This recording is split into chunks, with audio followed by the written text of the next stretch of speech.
Hello, everyone. I'm Brendan the Human. It's really good to see you all here.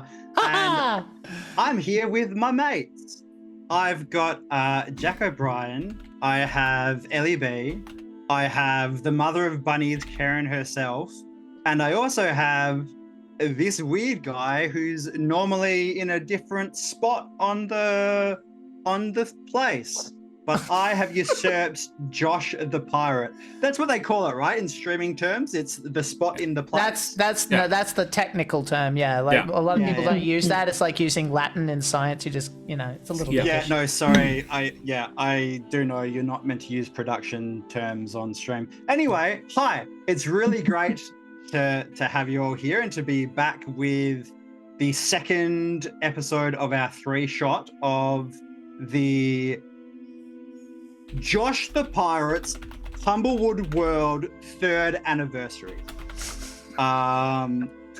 It's a lot. There's a lot going on. Take me away. Save me. It's like an MC Hammer. Like, you're the one in charge. My name is Brendan, and I'm here to say, oh no, you're too I'm white. not very good at this thing. Hey, he's getting whiter. Look. Not possible. Hey, Jack O'Brien. Hi. Who the hell are you? Well, for one thing, I'm very glad I've got sunglasses on because I imagine it would be like a nuclear blast at this point. Hello. Well, everyone, I am not a perfect person either, so don't I'm sure everyone here can have a go at me, and will do so. In fact, challenge, go for it. Hey everyone. Yeah, I'm sure you can. Hey everybody, my name is Jack. I am a professional game master, and you can find me on www.dungeonmasterforhire.com.au. You can also find me on Twitch and all the socials at Jack Squarepeg, where we do RPG edutainment, as well as way too many games of Baldur's Gate 3. If you never played it. If you've never played it, and then you're like, no, I get it. Baldur's Gate 3 here. Yeah, right. Yeah, there's the algorithm. There you go. Like, we had a discussion pre-show, just like maybe we could get some people who dropped in. It's like, hey, you know what? We hate this current popular video game, so we can get some hate comments and get up in the, So there you go. Anyway, no, I did make someone laugh today by praising the graphics of Baldur's Gate 3 by saying that you could see every pube on your choice of genitals. Hey, I'm done. Mother of bunnies. Please, since you took it away with that lovely comment, who the hell are you? Not sure if I want to introduce myself in the terms of that comment. Speaking of pubes, yeah. Speaking of pubes, hi! I'm Karen, sometimes known as the mother of bunnies. I'm a writer and performer, and clearly a complete madwoman. Mother, don't you dare start that, Bishop. I want to live this down, thank you very much. I'm an internet addict, maker of inappropriate jokes about pubes, which is why I do a puppet show with my husband with sexy jokes in. It's a what good are the time. puppets made from, Karen? That is private. Very expensive fake fur, and I have to pay an obscene amount of money to ship from the eastern states because Australia Post sucks. I literally have to ship this expensive pube-like fake fur in smaller packages to save money. It's ridiculous. No, they're not made of groups of guinea pigs. All artificial. No guinea pigs died to make my puppet collection. Thank God. Yeah, you can follow me in all the links in chat, or you can find me here playing too much Baldur's Gate instead of getting enough sleep. Ellie, please save us from this chaos. Who are you? Well, no one's perfect. I am no one. Draw your own conclusions there. Wah, wah, wah. Hi, I'm Elibee. You can find me on socials as at Elibee94. Most socials, not sure exactly which ones. Sorry in advance if you can't find me. I am a serial D&D stream lurker. I am a theatre human, and I just enjoy chaos. So sorry, Brendan, not sorry. Don't be sorry. Speaking of chaos, Josh the Pirate. Who are you? Ahoy, mateys. I just need to welcome our raiders. Thank you very much for our second raid of the stream. Lorite, you bloody champion, thank you very much for bringing all your wonderful individuals here. just a quick shout out for the wonderful Lorite at the Lorite. If you haven't already, do us a wonderful favor and head on over to the Lorite and smash that follow button as well, because the Lorite is a wonderful person. Lorite and Terrace will be joining me for a Jackbox stream tomorrow evening, and currently extending the invitation to anybody who's on stream with me right now. You guys are welcome too. I am Josh the Pirate. You can find me here on my channel, Corsairs Cove, where I run D&D and other RPG-related things most of the time. But tonight, I'm just a player. I'm just another one of the gang. Just Gallo Briarspur, a gentleman and Medicaid in the roots of the Alderheart. And I am a well-mannered, gallus gentleman, and I'm just here to have a good time. You can find me in all the links over there. I have all the exclamation marks socials, and you can check us out on the YouTube, that tube of you. There you are, all of those things. I can tell you're still in streamer mode, because those are my things to say, Josh the Pirate, but that's fine. No, I was just in the accent by that point. Yeah. No, that's super fine. I am your DM for this evening, Brendan Ellis. I'm an actor and director, normally a player here on Thursday nights, so things are a little twisted. I told Josh last week that I wanted to do all of this stuff to keep a bit more control and sanity, and I think it's going great so far. Your name is so Josh, we've got the and you're here to socials. say? Absolutely, we've got the Discord, and also we helped out a lot by our friends at Sirenscape and Wooten Forge as well. Very cool people there. And I just realized I forgot to open my Sirenscape. So that's the thing that I'm doing on the fly. That's sick.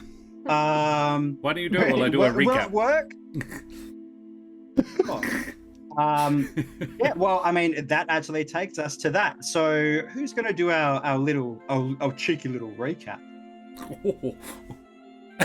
I mean, you're welcome to it, Ellie, if you want.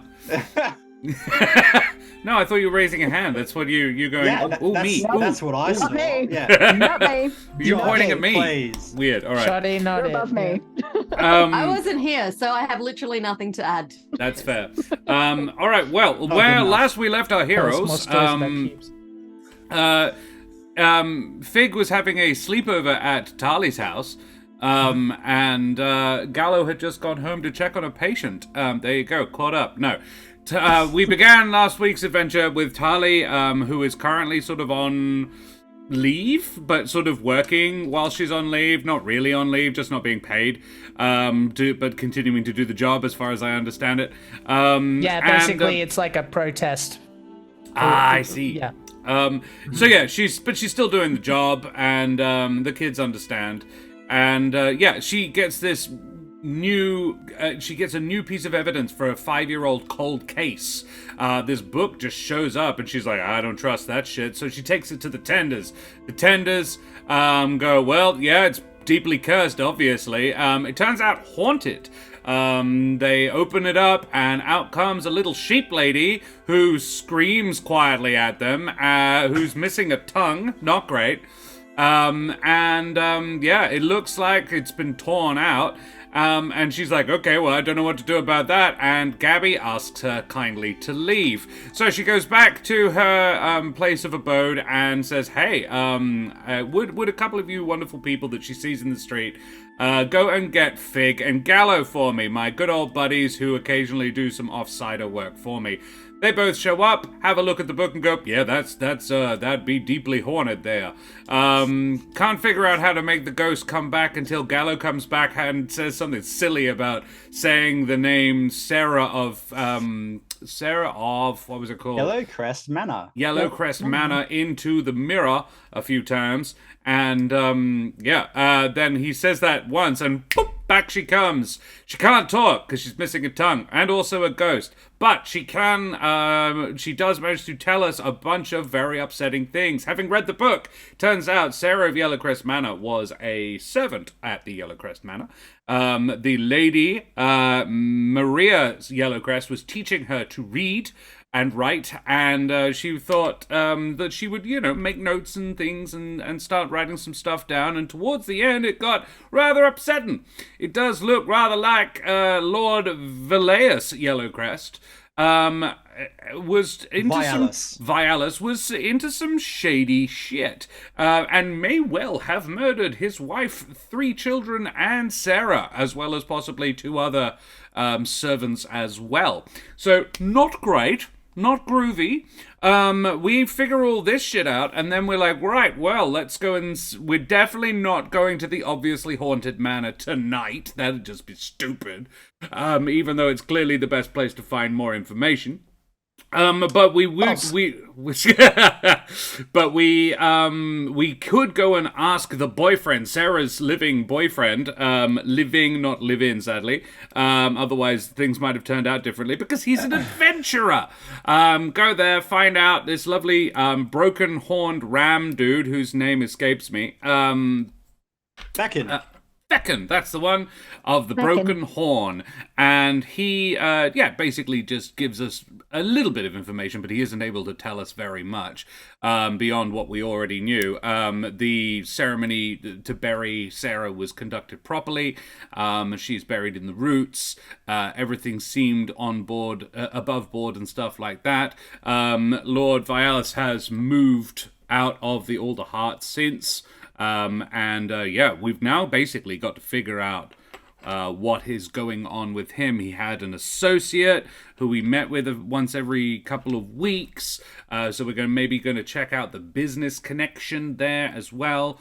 But Veckan was able to tell us where Sarah's body was buried. Gallo made sure by use of a worm wild shape that the body was in fact still in the grave, or at least a body is still in the grave. Sarah then confirmed it, yes, it was her body.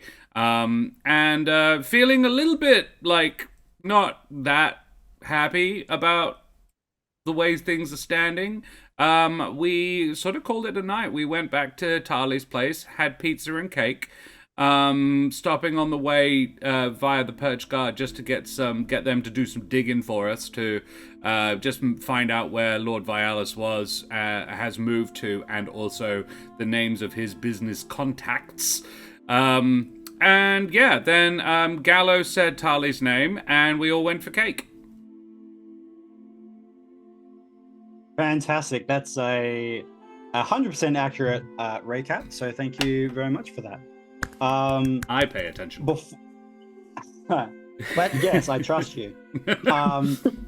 A couple of things before we launch into it. First of all, as alluded to, there is a little bit of a content warning regarding violence against spouse and children. If you were watching last week or caught up on the VOD, then nothing new or further than what that was. But for those who are catching us for the first time tonight, just have that awareness. The other slightly unpleasant thing we need to get through as well is talking about the Ukraine. Josh, do you want to tell us about the Ukraine? Oh, normally it's a Karen thing. I know, but I'm in charge. All right, and you did such a good job. I can talk about the Ukraine. Karen if you want to focus on the secret things that I'm telling her. Very well. So Josh, okay. Please. Sure. Ukraine. Yes. As you may have heard, the Ukraine is going through a bit of a war right now. So it'd be glorious if you would consider donating to the Emergency Action Appeal, which is an Australian group of charities and not-for-profits that are helping raise money towards the refugees affected by the war in Ukraine. So if you have any charity money in your digital wallet, please consider chucking it over there. If you do, bless your hearts. And if you sneeze during this, bless you. Fantastic. I already have, but I muted myself, so no one heard. Sneeze, not donate. Well, sneeze, yes.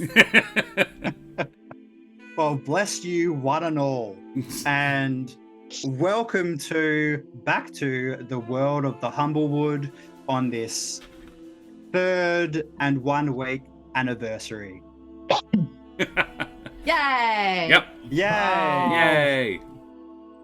So, Tali stopped by the Perch Guard office to make some requests of Bashal, her acquaintance there. So when Tali arrives at her office the following morning, Big may or may not be in tow, but I assume Tali will probably be the first there. She will see a sealed letter sent to you, and as you open it, you see it is signed by Bashal, and it has some information for you. So I believe you asked for a few things. You asked for a bit of a look into what has become of Ellis now and where he moved to after leaving the Alderheart. So they do have that information. They do know that Ellis has relocated to a town called Marshview, which is to the south-ish of the Alderheart. Okay.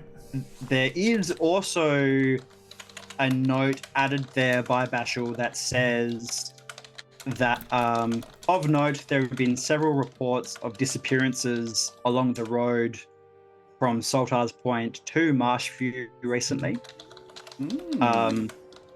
That hasn't been addressed by the Perch Guard due to everything else that's been going on in the wood at the moment.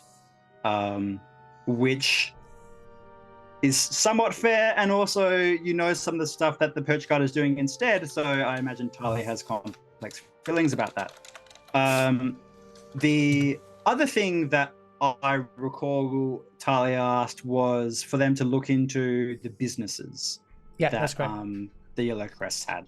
So they do give you a list of names of the businesses, and they mention that they have all been running without incident since the murders. They have not been sold, and they have still been running under ownership of the Yellowcrests for the last 5 years. There is also a mention there that Ellis has not been seen in the Alderheart in the last 5 years, and even in regards to the businesses and the people managing those businesses, they have not had contact with Ellis, but they have had regular contact with his associate Farrell, who in fact did actually make his weekly visit yesterday to make collections from the businesses, and he also lives in Marshview. Okay. What's the travel time to get to Marshview from here? It is about a day. Obviously, there's a little bit of variable depending on how you travel and whether you get delayed, but it's not a day trip. Okay. There's only one point I'll make, is that technically we agreed with Yellow beforehand that we'd meet at the station. It's okay if the information's in a letter, but I think just for the sake of all the characters knowing where everything's going to be and all that stuff, it's basically there. And I'll take this information and I will look at Marshview and just kind of have a deep sigh and look over to Ellie and say, I'm going to have to contact my... Oh, sorry, Fig. Sorry, this is the first name I saw on Zoom. I'm going to have to contact my mother to watch them. This will be a fun chat. Oh, but I haven't finished teaching them how to do the card trick. You're not planning to abandon them forever, are you? True. Next They'll be time. back. Where is Gallo? It's not like him to be late. I am not late. I have been here for 7 minutes. Gallo does arrive at that in a point. branch above you guys. Of Reading a note, newspaper. You, Gallo, as I recall, you mentioned an associate of yours, Catherine Corvamus, and potentially getting her involved in this as well. You did. How would Gallo typically attempt to get in contact with Catherine? Does she have somewhere within the Alderheart that she stays, or normally she has been known to frequent the hung, drawn, and quartered when she is in town. That would be where he would look. Though associate is probably too strong a word. He has encountered her a couple of times, knows of her more than knows. Sure. Well, so he would poke his nose in there. It's why he was late. Yes. And yeah, he poked his nose in there beforehand. Couldn't, and I don't know. You say whether or not she was there or not. Yeah, she was not there. Yeah, no. Blast. Roll an insight check for me. Very well. Oh shit! First roll of the game. Come on, Gallo. 17. 17. Good start. Promising. Thank goodness for that everyone, +9. Yeah, get your good rolls out now. Yeah. So you ask around about Catherine Corvamus, and everyone you ask says that they haven't seen her in a few weeks, but you can tell that most of them are full of shit. Right. But you choose not to push it. I mean, the last time we saw Catherine was in this world about 2 weeks ago, near Saltar's Point, actually. Great. That matches the lore that I made up for Karen really well. Excellent. Yeah. Yeah, she was hanging out with Javier. Cool. He says, well, thank you. He does not call them on their bullshit either. He says, that's unfortunate. If you do see her in the next hour or so, please tell her Gallo Briarspur was looking for her and to locate me down at the... gives the location of the precinct Tali works for. Yep. Yep. That we will. That we will. And in no way confident that they will, in fact, Gallo leaves. Absolutely. Yep. So yeah, Gallo arrives at Tali's office in the Roots. The station. Oh, you station. Great. Yeah. You how did it go? You found your magic person? Unfortunately, she is not around. Okay. Well, the day is young. I'll tell them everything that's in the letter and so on, and I'll just say I'm gonna have to take a moment before the end of the day. I'm going to have to talk to my mother about looking after the children while I'm gone for a day. But pardon, but that seems like you would not enjoy this conversation. I would not. But I cannot leave them alone. Paige can do a lot of things, but I wouldn't I wouldn't put it on her. She is still a child. No. Even if she says that she's an adult now, she's living under my roof. Look, anyway, different point. Would you trust a different lady? Depends on the lady. Depends if I know her. Depends if I... No, probably, is the answer. Very well. But go on. No. If you don't, you do not know the lady, but I trust her with my life and breakfast. Who is this? I have a housekeeper. She is a good lady and would do well to... she adores children. I'll think about it. But I know you were eager to check out the house. That might be one of the few things we got left before we head off to Marshview. Yes. Marshview. Marshview.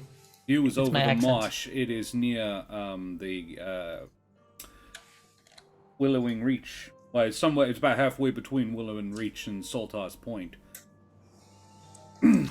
Closer to the mock fields. On That's the one. on the other side of the mock fields to Winnowing Reach. Yeah. Okay. Lots of slams So, over there. is there anything I'm forgetting, Brendan? Like, I think we've kind of ticked all our boxes. Pretty much everything else is in Marshview. So the house is the only thing remaining to check, I believe. Yes. Yeah. In town, rather. Yes. So, yeah. Yeah, you were considering following up with the businesses and with the business partner, but the info you got... Since we know where the business partner is, it seems like it's hat on a hat. Yeah. So, yeah. Let's head up to the house unless you guys wanted to do something. I am all Off we go. yours. Okay. Fantastic. I think it's probably up a branch or two from the perch guard office that you're at, but it's not a long journey. Do you go straight to the manor? Do you do you approach in any particular kind of way? I would determine first if it was... Well, I don't know if I would sneak up until I was actually at the place, and then I would try to determine if it was inhabited first, which I believe was a question we asked of the police station. Is it still being owned? Is it still owned by yes. someone? Are there occupants in it? There are, yes. It is home to the Falgast family. That is an unfortunate name, all things considered. Is it Yes. FLWL? Is it? Am I being accidentally racist? Falgarst. Oh, I thought you said foul, as in No. like it smells bad. Foul, yes. Like that's a little on the nose. Yes, Falgast. Falgast. They are a family of streaks. Falgasts. I mean, their name does still contain a different word for ghost. So there's that. Good point. It is unlikely, however, that there will be anything of note after 5 years and of occupation. But we can still ask. No one... Okay, so as far as we're going to play this, I think under the circumstances, I'll just act like I'm on duty. But right. unless you have any suggestions, I think at the moment we'll just consider you to be my specialists, and we will give as little details as possible, given what we talked about last night in terms of the case. Yeah. Okay. How does Fig feel about the information that they've received so far this morning? Any changes to the plan in her head? Probably not. She'll definitely go along with what Tali and Gallo see as being the right thing to do, because at the end of the day, she wants to know what happened. So for her, it makes total sense to go to the house now. Don't get me wrong. As soon as we get in, it's all you. I have a good eye, but I can't smell evil. That would be pretty cool, but I cannot. Great. I find it deeply suspicious that this Pharaoh showed up yesterday, and that book showed up yesterday. I was thinking the same thing, but I don't understand how that might be a connection, unless he was trying to take over the business by getting his partner put in jail for murder. Very roundabout way of doing that, though. I am trying very hard not to get too emotionally invested in this. As you said before, it could be a coincidence. Let's just knock on the door. Great. So straight to Yellowcrest Manor.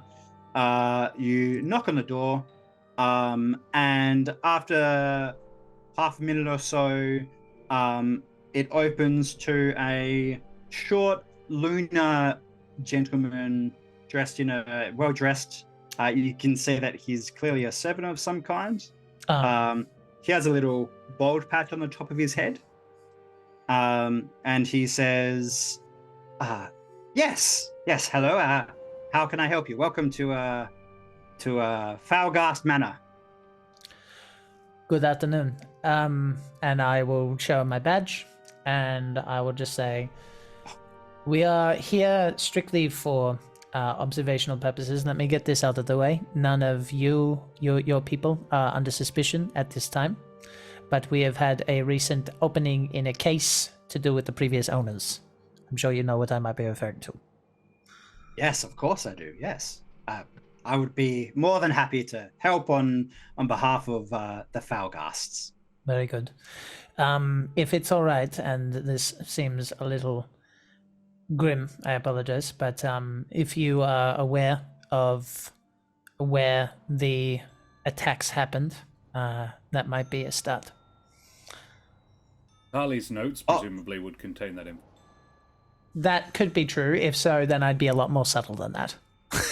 I would say, like, could you take me to this room to start with, if the notes would be there, which it would be now that I think about it. Like, it would be a lot more. So, God, please direct me to the correct room that Tali would know about. Yes. Well, the servant will stop you there and will say, if you find this to be entirely necessary, then I suppose I can ask the Falgar. Oh, sorry, I thought he was already letting us in. If he's implying that we need to wait, then we'll wait.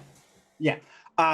He's basically saying he's happy to answer any questions, but if you want to get onto the property, then that's a slightly different matter. But I roll an insight check. Okay.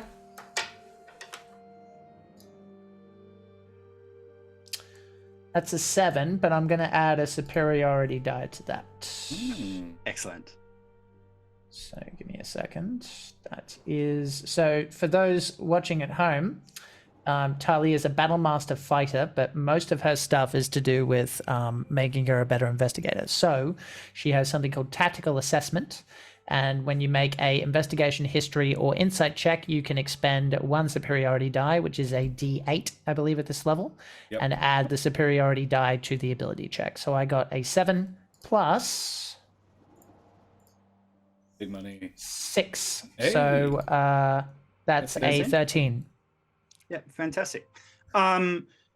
You don't get the impression that he is trying to hide anything. Certainly not related to this crime. I'd be surprised. Yeah.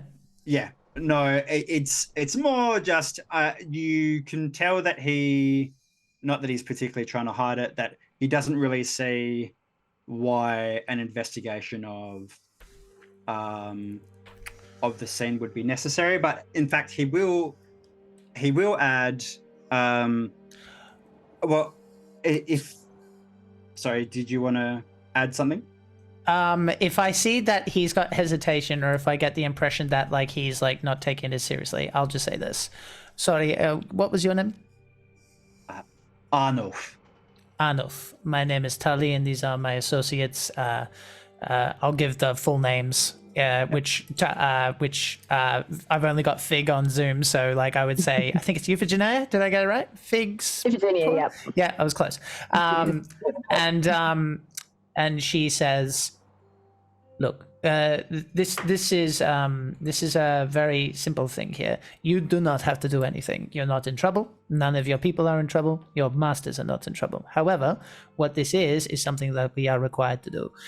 Now, I would recommend you go and do what you have to do, but I would sincerely remember to tell them that if we are denied here, then I have to go back and get a warrant, and then we're back with more people, and you are slowed down for the rest of your business day. And I don't want that." Certainly, I understand. Look, you're more than welcome to come in. I'm just a little confused after the Corvum lady the other day investigated as well. It just seems like a bit of overkill, but you're more than welcome. Could you elaborate, Corvum? Yes, there was a lady who came the day before last. In fact, you are the third group of visitors we've had in as many days. We had the Knight of the Broken Horn visit us last night. Do I know what that is? That was the You do. boyfriend. That's Vecken's. And that happened last night? Plume.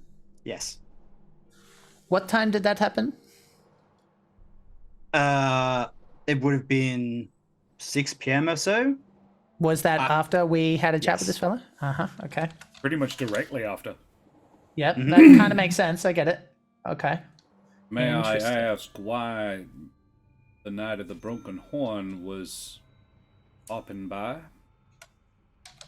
Well, I couldn't tell you entirely. He wasn't here for long. He just asked about Lord Ellis, Yellowcrest. He asked if I knew where he was, and of course, the Falgasts know he's in Marshview now. So I was more than happy to share that information with a man of his repute, and of course, so closely connected to the case. To clarify, you're saying he went to the door, asked these questions, and then left? He did not Yes. go in the building? No, he did not. Understood. But there was Okay. a woman, Corvamus, Lady Corvamus. She did a visit the day before last. And Okay. she was admitted? Yes, she was. I found her to be very convincing. Yes, she can be. Well, sir, we have only a small additional investigation to make, but quite possibly the same one that Miss Corvamus made. Do I know this name? Oh, Corvamus, that's Catherine, isn't it? Yes. Yeah. I will... No, I think Tali will keep her cool, but, like, if she could sideways look at Gallo without giving something away, then she would. Actually, you know what? We'll look at it like a tail twitch. Like a sort of, like, behind her, just like, I acknowledge that is a person that you have mentioned before. Yeah. Was the and- person who has not been seen in the Alderheart for many weeks. And this happened when, my friend? Lady Corvamus's visit. Not yesterday, but the day before. Day before. Okay. Okay. Well, Is it we okay? understand you are trying to keep your employers' personal lives personal, but we will not have a huge impact on it, and the sooner we do it, the better. The less impact we will have. Is it okay if we wait in the hallway or something like that, or would you prefer us to wait outside? No, it's fine. Come on in. I wouldn't want your day or the Falgast's days to be held up any longer than necessary. Please, come in. I appreciate that. Thank you very, very much. So he does take you through to there wasn't one murder scene. The bodies were each found in their own respective rooms. So he will take you through to several bedrooms, including servants' quarters. Of course, adding, as you would have no doubt realized, of course, it's worth remembering that the Yellowcrests haven't occupied this manor for 5 years. But It is you're more than- surprising that that new evidence has popped up. We are just doing our due diligence. You understand? Of course. If we've been let in, I would mention, could you? We are happy to wait if you would prefer us to, but perhaps you should notify your people that we are here. We may also have questions for them as well. Certainly. Mr. The how do I phrase this? The Knight of the Broken Horn, was he dressed in a manner of a man preparing to go on a journey? he didn't seem, he wasn't in armor or anything. He didn't have any equipment with him, but he does live on the same branch. So I suppose if he wanted to leave shortly after, it wouldn't have been hard for him to. Thank you. And thank Is you for the he- follow, Wirram, you bloody champion. Avast, matey, you wee scallywag. Is he leaving us to check stuff out, or does he Yes. want us to wait for approval? Yeah, he will ask you to wait in the foyer That's for fine. a little bit, and he leaves you for a few minutes, and then comes back and says that he will take you around and he will stay with you, but he'll take you to where you want to go. In between, I'll just say, "Oh, go. Sorry, I think we're taking up too much time." You No, you this do you. first. We'll go, Brendan. Go for it. Okay.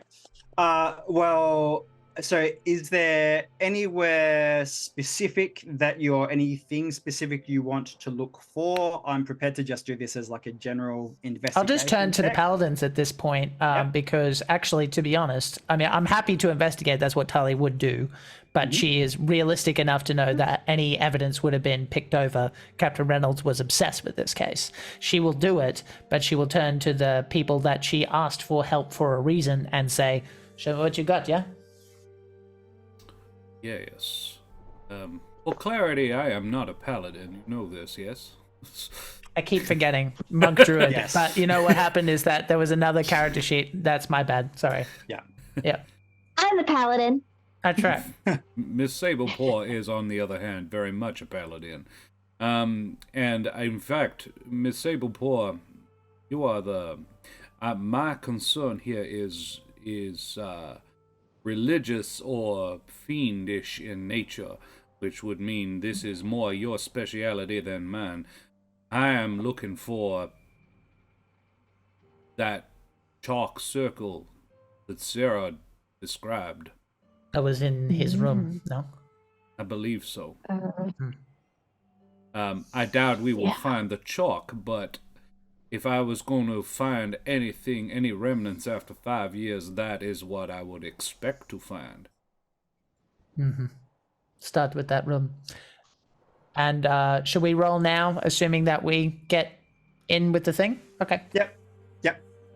So let's do a group investigation check. So I'll get all three of you to roll investigations, and we'll take what the average is. 16. 14, I'm going to add a thing. Yep. With my mighty +3. 21. Oh, fake!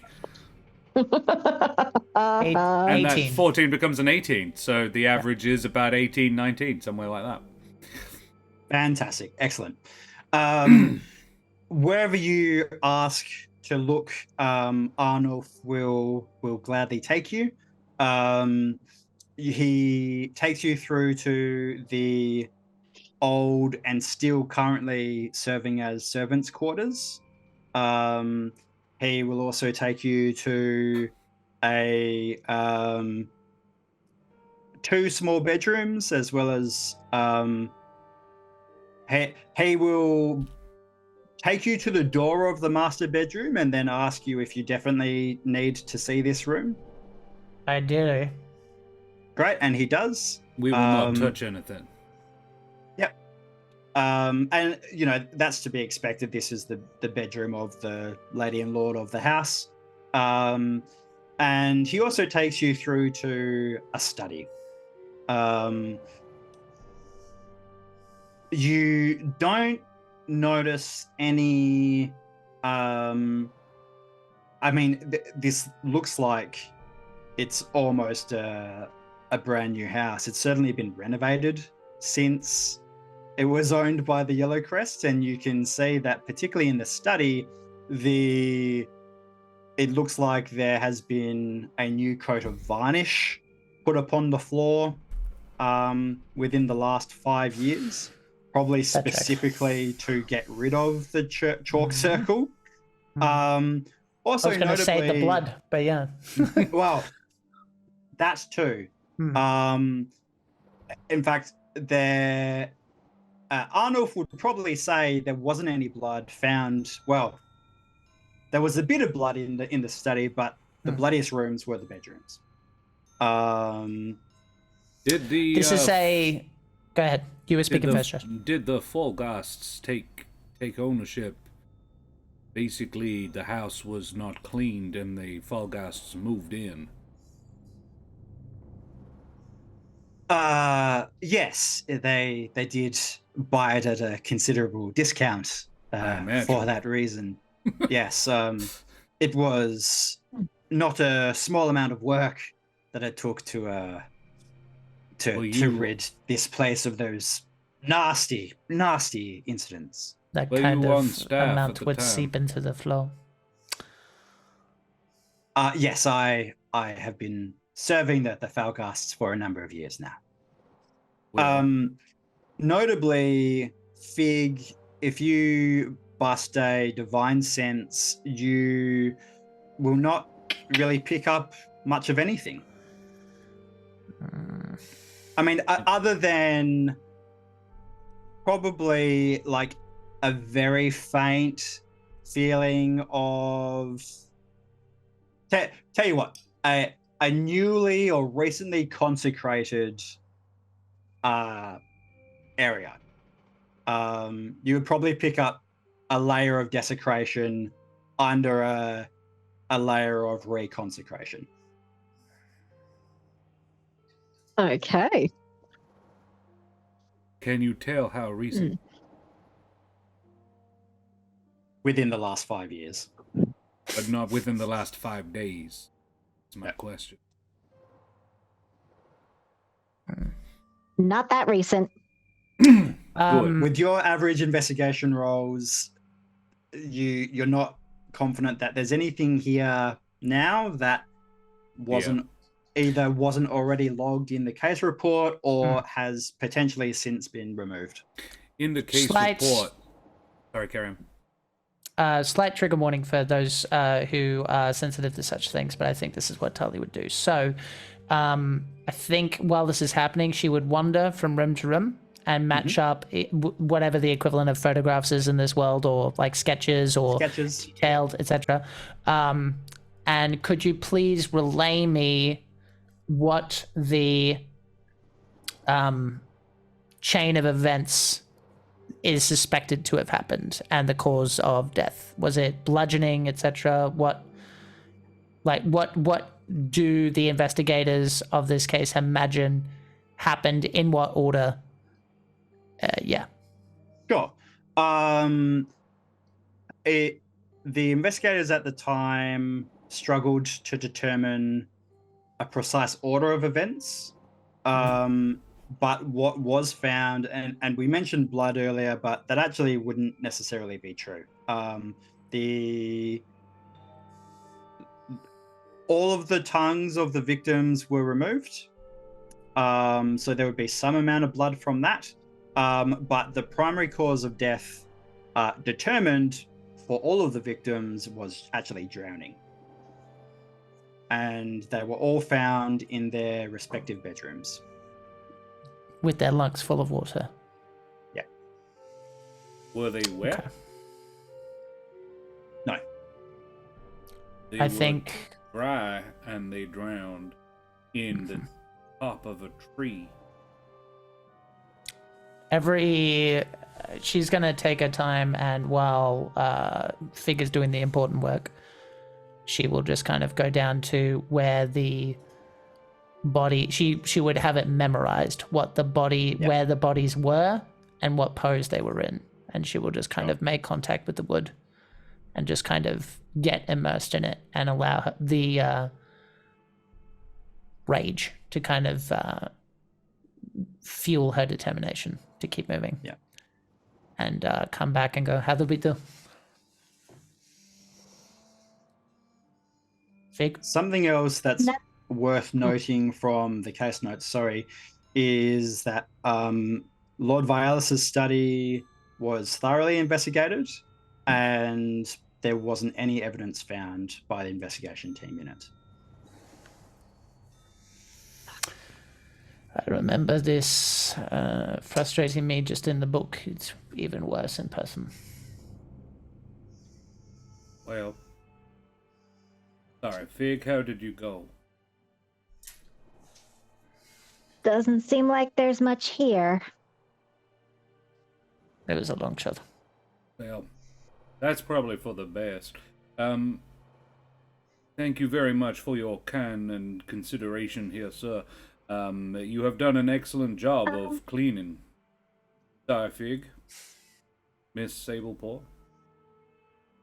Can Fig just say something to Tali, kind of offside for a sec? Given how high Gallo's passive insight is, Gallo would take the other guy aside and distract him. You okay? What's up? Tali, I'm wondering, could we maybe try and distract our lovely chauffeur, and maybe bring Sarah out of the book again? That's a good idea, actually. Yeah. Okay. Yeah, I think he's a little afraid of me. So yeah, I'll take him into another room and ask him questions. I don't think he'll want an investigation, so I think he'll cooperate. You do you. You good? I'll try. No, but are you good? It's a lot. I will be. Okay. And I'll squeeze her shoulder and give my pretenses to take him aside. I'll give Gallo a significant look that maybe you can assist Fig in a pinch. I will remain. I believe there is only one more.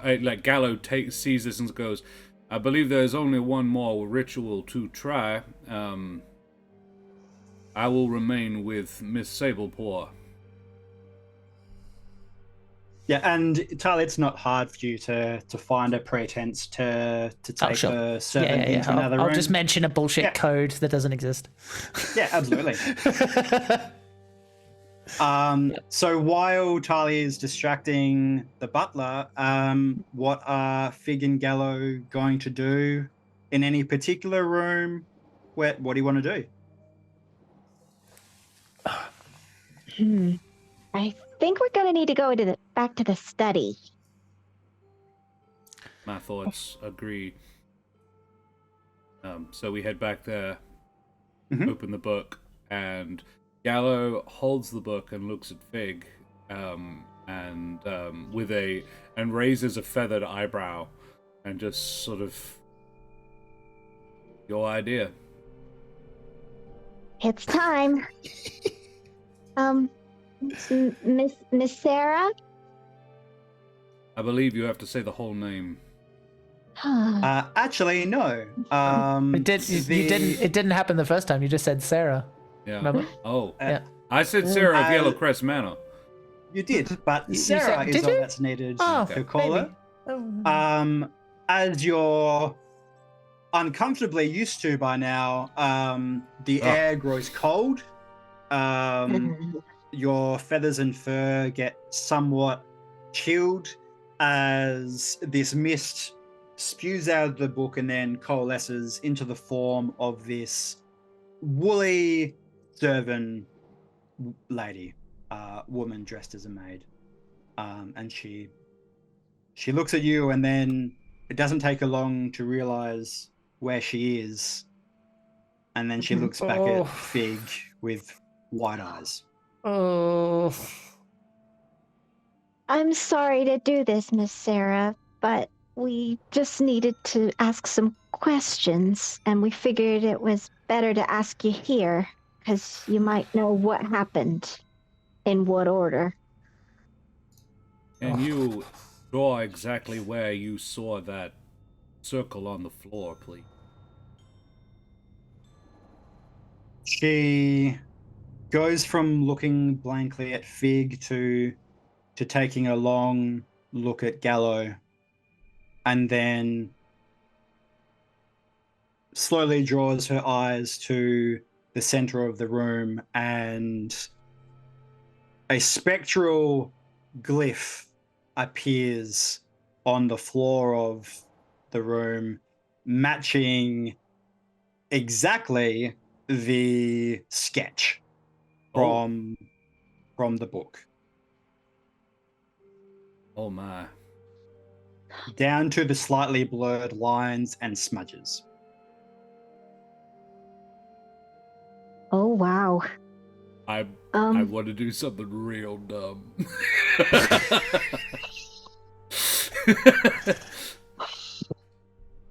The Sable He Paw, I then want to looks do back something to the two of particularly you. stupid.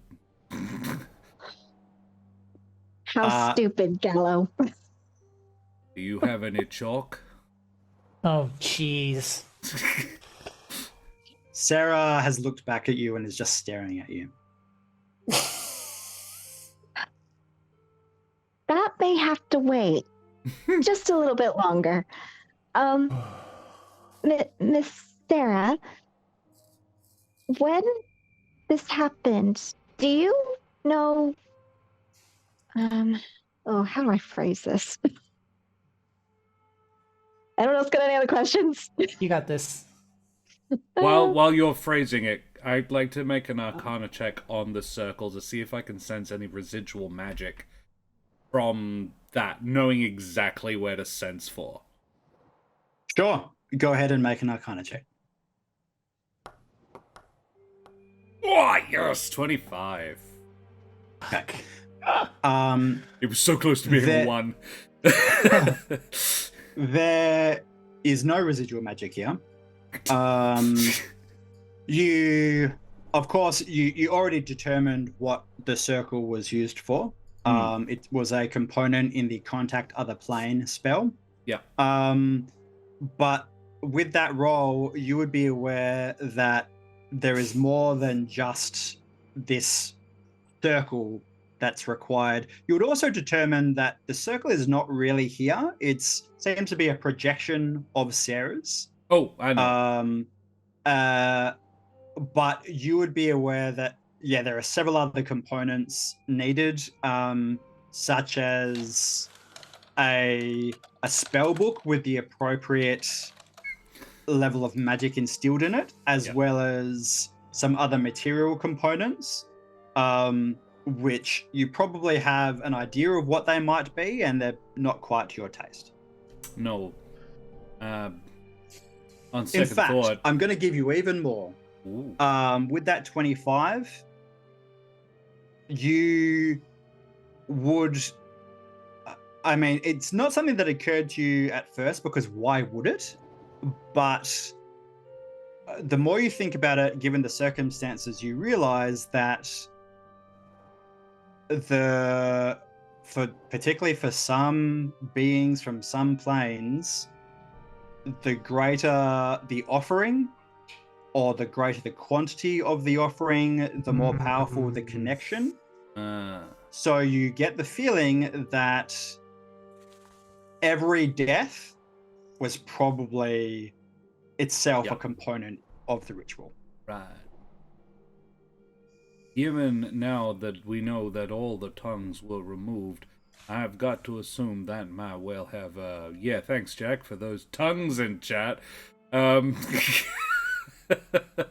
in chat for Jack. Eugene Simmons fan, you. So, yeah, I've got to assume that might all be a component. This is why I wanted to bring in Catherine. All right. Karen just sitting right there going, She's got a very long tongue. That's why I wanted to bring her in. We could summon 3 demons with just hers. Fig, have you got anything you want to ask? Have you figured out how you want to phrase this question? I wanted to ask if, she's seen that one in that room, so it was more to the other room, so... Miss Sarah, had you seen anything similar to this in any other room, or was it just this room? Just this room. Sarah, that your Lord Yellowcrest's associate, Pharaoh, did you ever get any bad vibes off of him? Was he involved in this you suppose?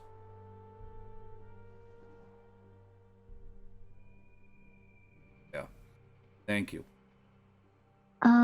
Is there any other room we should visit with you? Is there a room you'd like to visit? Would it He help to disappears. see... And it's worth noting that in this interaction in particular, every time each of you addressed her, it felt like she looked straight through into your soul, Yeah. which is the first time in your interactions with her that this has happened. Well, that was fun. Well, Miss Sablepaw, got everything you want? I think so for now. Thank you, Miss Sarah. I know this was hard. Gallo pats the book.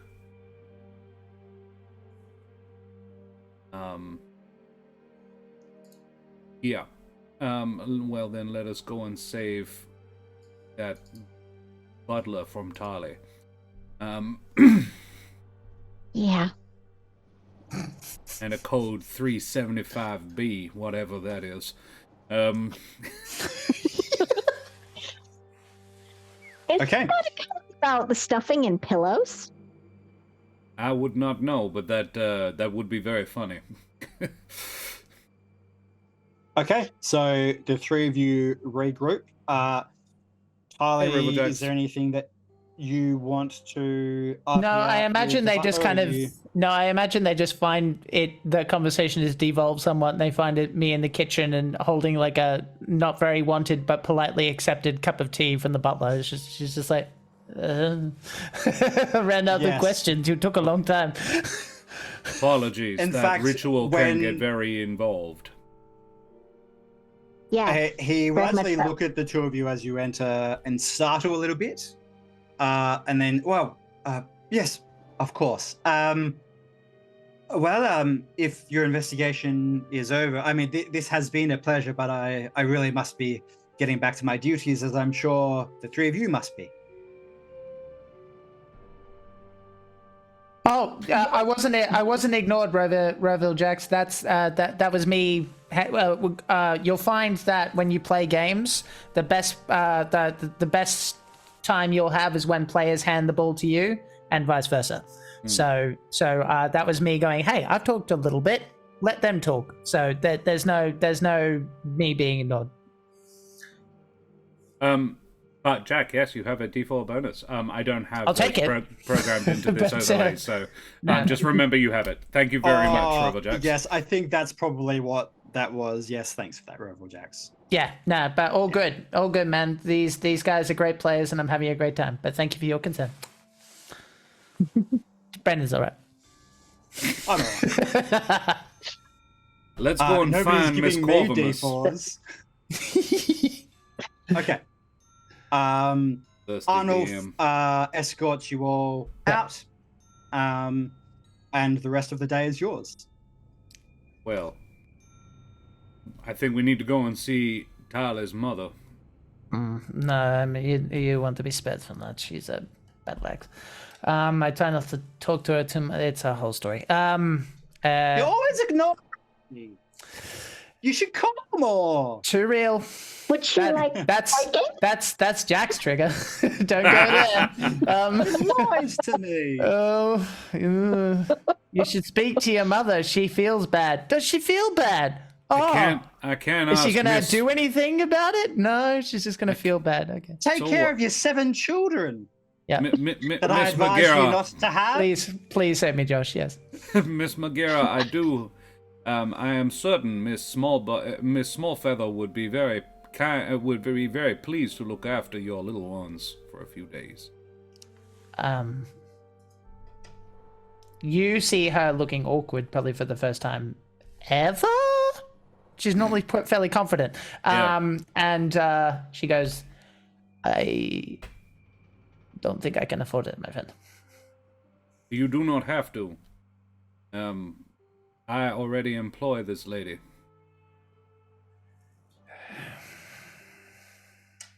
She won't be looking after me, which is Okay. her regular job. Oh, is it alright if I meet her first? And Of course, of course. You Gallo would take you back to his house, which is Miss Smallfeather, whose name is Naya, and she is a matronly Gallus lady, a turkey in appearance, and she is a little older than she is a little older than Gallo, and indeed she is quite a bit older than Gallo. She is getting to the point where she probably isn't particularly good at the job he has hired her to do. She is probably she's an institution. She is part of the thing. The lady has worked for, the chat on the way there, you have gotten the impression the lady has worked for him for a couple of years, not super long, so you are mildly surprised to discover she's in her 70s. And all of a sudden, a bunch of stuff clicks in Tali's mind. This lady was living rough. Gotcha. Yep. And he has employed her to look after his house. She does some cleaning and cooking. Her cooking is absolutely fantastic. Your children will be spoiled rotten. Okay. And yeah, she is a very sweet lady. And after her husband passed away, I was obliged to fully take her under my wing, as it were.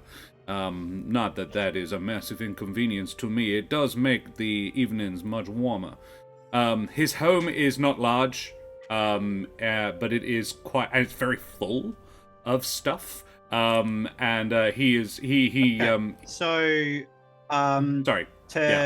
That's okay. Expedite. To get back to the Please mystery. It's a 45-minute scene featuring the housekeeper that Josh made up. No, I think I will, so for the sake of brevity, I'll agree to Jack, it. And then once, basically, to keep things moving, Tali would agree to it, but based on your insight level, she would either be keeping it together or she would be feeling very, very worried and terrified because she is leaving her kids to someone who has been given an endorsement but is dealing with a case where the person that the kids are supposed to trust the most killed them all. And so she agrees to it, and I think probably it would just kind of come across as like a little shiver occasionally as she's just like, okay, well, I better be quick then, and we'll get to work. What does Tali say to her children? If you, we don't need to do this scene if you don't want to, but I want to give you that opportunity. I'll keep it brief because I know we've got other stuff we want to do. So I will just say that you will talk to her eldest, which is Paige, and just say, "There's someone coming. There is, capsicum doesn't exist, so we'll say capsicum spray. There is what would be like minor fantasy self-defense, like whatever that is. Like there is the equivalent of pepper spray under the bed. It would probably be a musk. Yeah, sure. Yeah. I kind of just want you to do the Shrek thing and just hand them a giant pepper grind. Yeah. Here you go, kids. And she will gives you shit, aim for the basically, eyes. and she will basically, until Paige says, "Mom, I got it." How old is Paige? 17. Is Smithy's age, pretty much. Is everything okay? She will just kiss the top of her head and go, "Yeah, you know me. I'll be back in a day, okay?" Okay. All right. I'll take care of everything from here. Yeah. listen to that old lady. She's got good recipes. I want to see what you can do, yeah? Okay. Okay. Okay. Just so Jack knows, the trip itself is about a day. Yes. So you know that you won't be back within a day. Oh, I know. That's why all this is happening. Great. Yeah. Great. Yeah. Yeah. Cool. And then I guess I'll kind of look over at Gallo and just go, interesting point about the about your Coven friend. Yes. As I say, friend is possibly too strong a word. But from what I know of her, she can be trusted. Why she is involved, I do not know. Well, if she's smart and she would have figured out the same things as us, chances are she's probably already en route, already arrived at Marshview, no? I would hope so. I wonder if we will also encounter Veccan.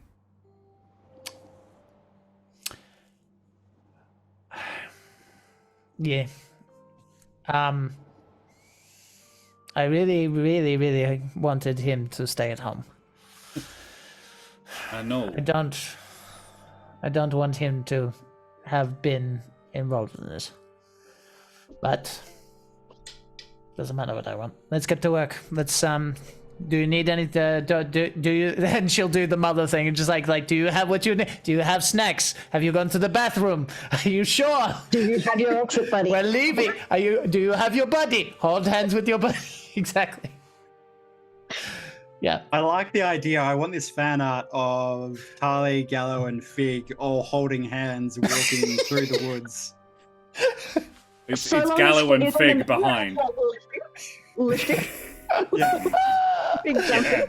Oh, Yes. that's it. That's the image. That. Yeah. Me on one side, Gallows on the other. Whee! Yeah. Fig swinging between. In her full plate armor. Yeah. Yeah. It's fine. I'm strength 18. It's cool.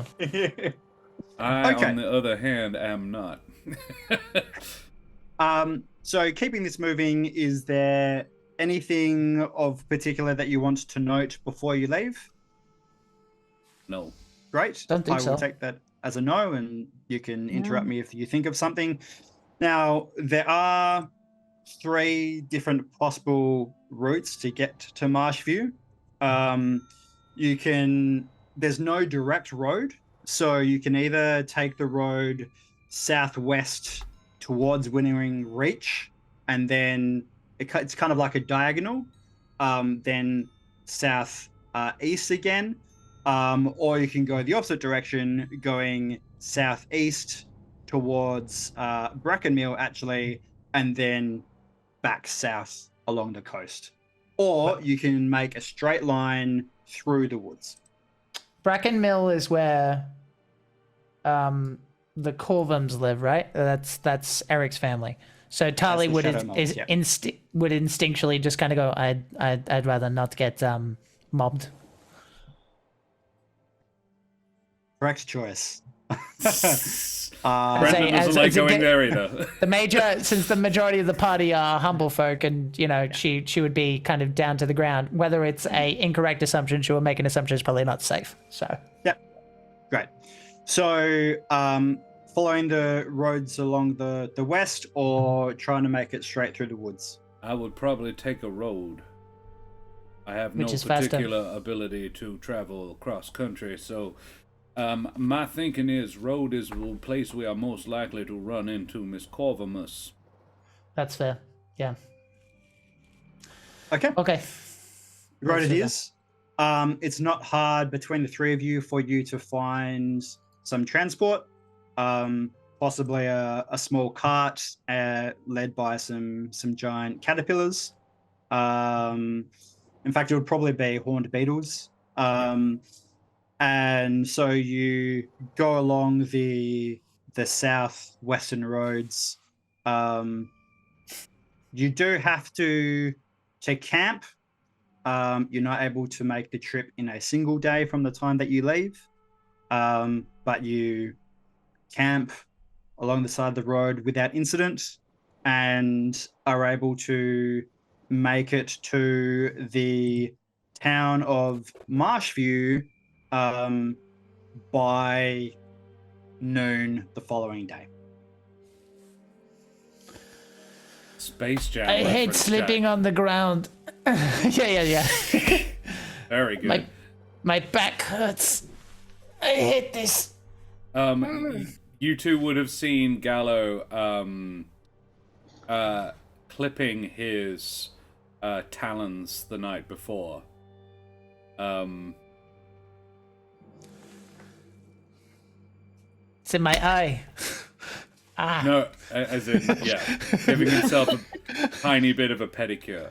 Oh, you motherfucker. And he would do it. He's just doing it quietly, not making any comment on it. And yeah, he looks great. He looks like he had a great night. He says, "I, on the other hand, love sleeping out under the stars." They are something, I suppose. I feel a little bit more connected than normal. Fig, final vote.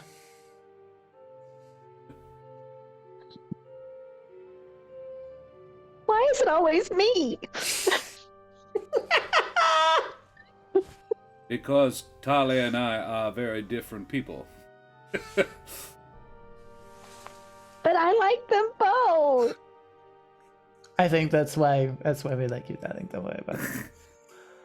My dear, we are not trying to make you choose between us. Oh no, I am. Only asking. Well, all right then. I was intending to put no pressure at all. I do not wish to know. Everything's a your competition. Gallo, you're fantastic, but I'm scared of Tali. There you go. That's right. Valid. So am I. Can I get a history check from all of you, please? Not related to Tali's propensity for violence. Oh, 5. Terrible. Natural 1. That'd be a 13. That's And 11. so what for did me. Fig get? 11. Okay. This probably makes sense. Gallo, you would be aware of a little bit of Marshview's history. It is a small town. You are aware that it is a pretty good mix of humble folk and bird folk. It's known as somewhat unusual in that regard. You're aware, I mean, just looking at the map, you could figure that this place is quite disconnected from the rest of civilization within the Humblewood. You would also be aware that this use. How old is Gallo? Mid-40s? Okay. Gallo would be aware that there was a lighthouse nearby, about an hour away from Marshview. But Saltar's Point became the primary port on this side of the coast, and so that one fell into disrepair. And that would be what you know about Marshview. Lovely. Apart from its geography in that it is quite close to the mock fields, and based on its name, you have a feeling that there is farming there, but the amount of farmable land nearby is quite limited. The beauty of it is that it is watered. That what farmland there is very fertile, but there is not a lot of it because of the. I would probably take my children there, but you can't beat the wood. You can't beat the Alderheart. Yeah, it's beautiful. Everything you need there. Plus, Alderheart is home. Yeah. Where your rump So- rests, as the saying Home is where the goes. Good. So by noon the following day, you are able to arrive in Marshview.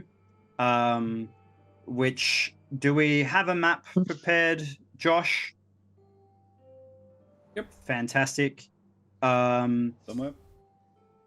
Great. I'll put The map isn't entirely accurate to do with its geography because I have taken this from somewhere else.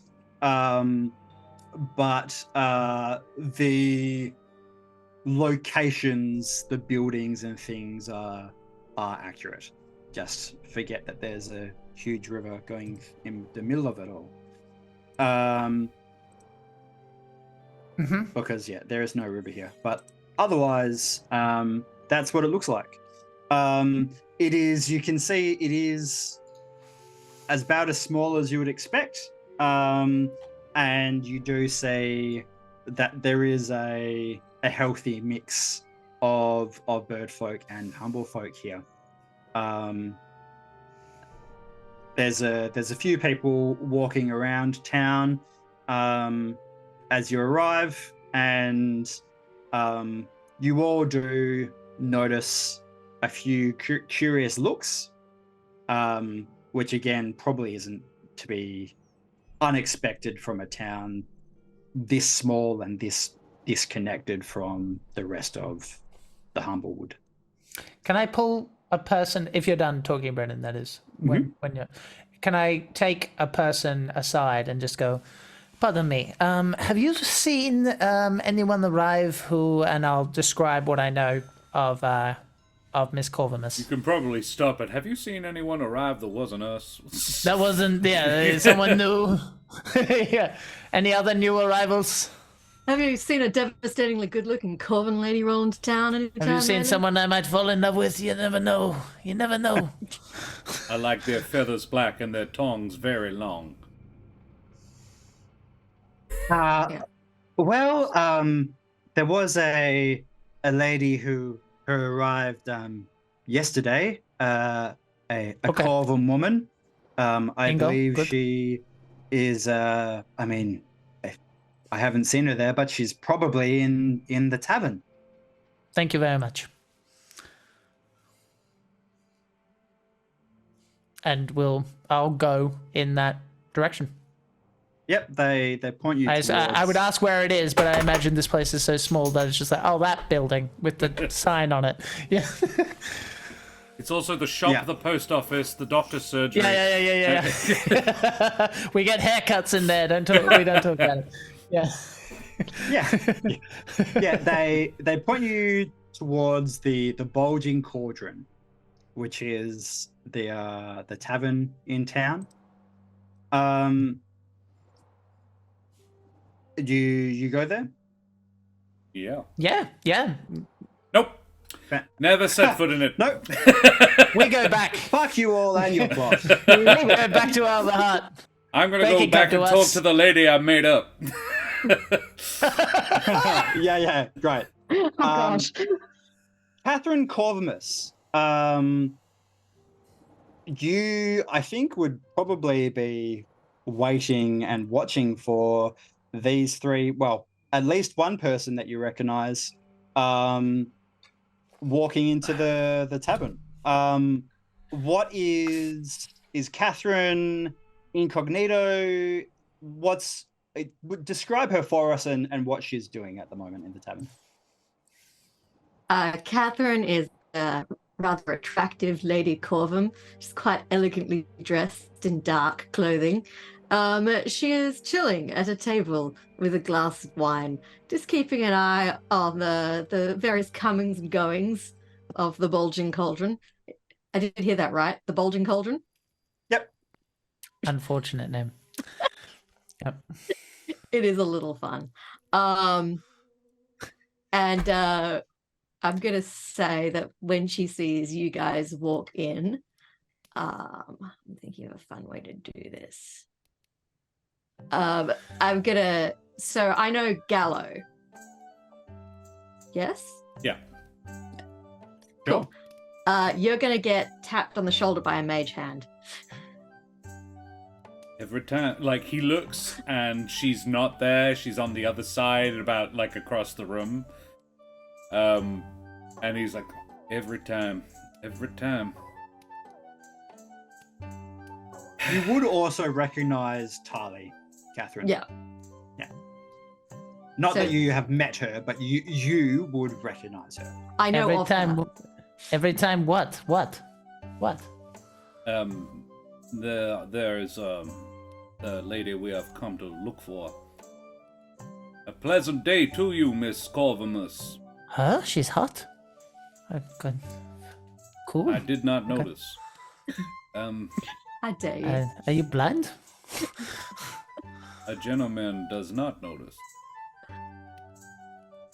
I'm gonna do this behind his back, and and then I hang on. Did you say something, Karen, just now? Because if so, I'll just wave. Basically, yeah, if you turn and look, she'll be sitting at a table with room for several more people, and she'll just be like,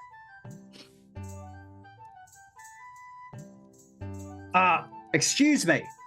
And you see that there is a graying Vulcan gentleman, a little round around the waist, who is behind the bar and says, "Hello, you over there, are ya?" Where- Bishop Blood, deep breaths. Gallo, deep breaths. Who's hello he talking to to? Me, I The think. three of He's you. talk- Right. Yeah. Good day, sir. That's what he did. 3 of your finest. Well, I will Coffee. have a glass of wine. Coffee? Too early. Too early in the day. Miss Sablepaw?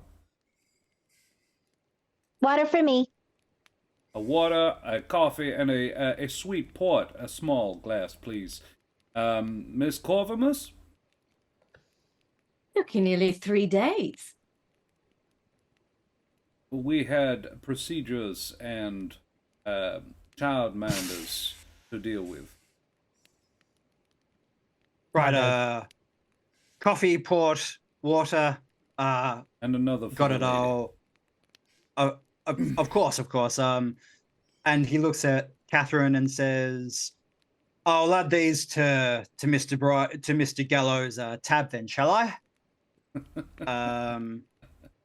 And he goes and gets those. Thank you.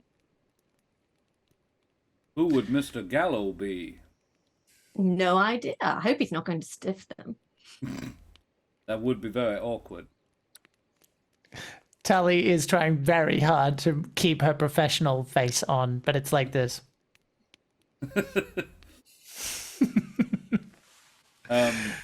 May And I?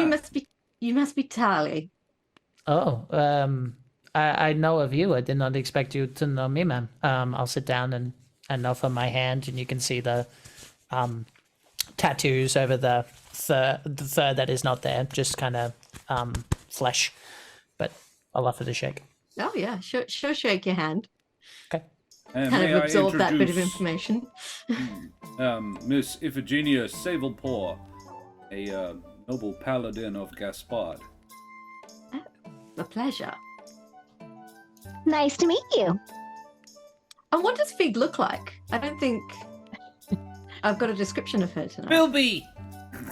Yes. Yay! Oh my goodness, I love it Anything so you- much. Little Anything you want to Easter add egg. to that description? Yes. Honestly, not much. He is. Is she wearing armor? Yes. So it would be kind of under her jacket, but above the shirt. So you can only see kind of half of it. Just a small plate armor, nothing too fancy. Mhm. Just, yeah. She didn't want to be very overly paladin. Like Ren Fair people on break. You know, they got their jacket over the thing. With an anorak over the top. Yeah. Yeah. Does anyone else Yeah. love behind the scenes photos from period movies where they've got like the full period garb and then they've I've got the been top in a the bunch of those jacket movies. and Yeah. like the takeaway coffee With the and the cigarette. Yeah.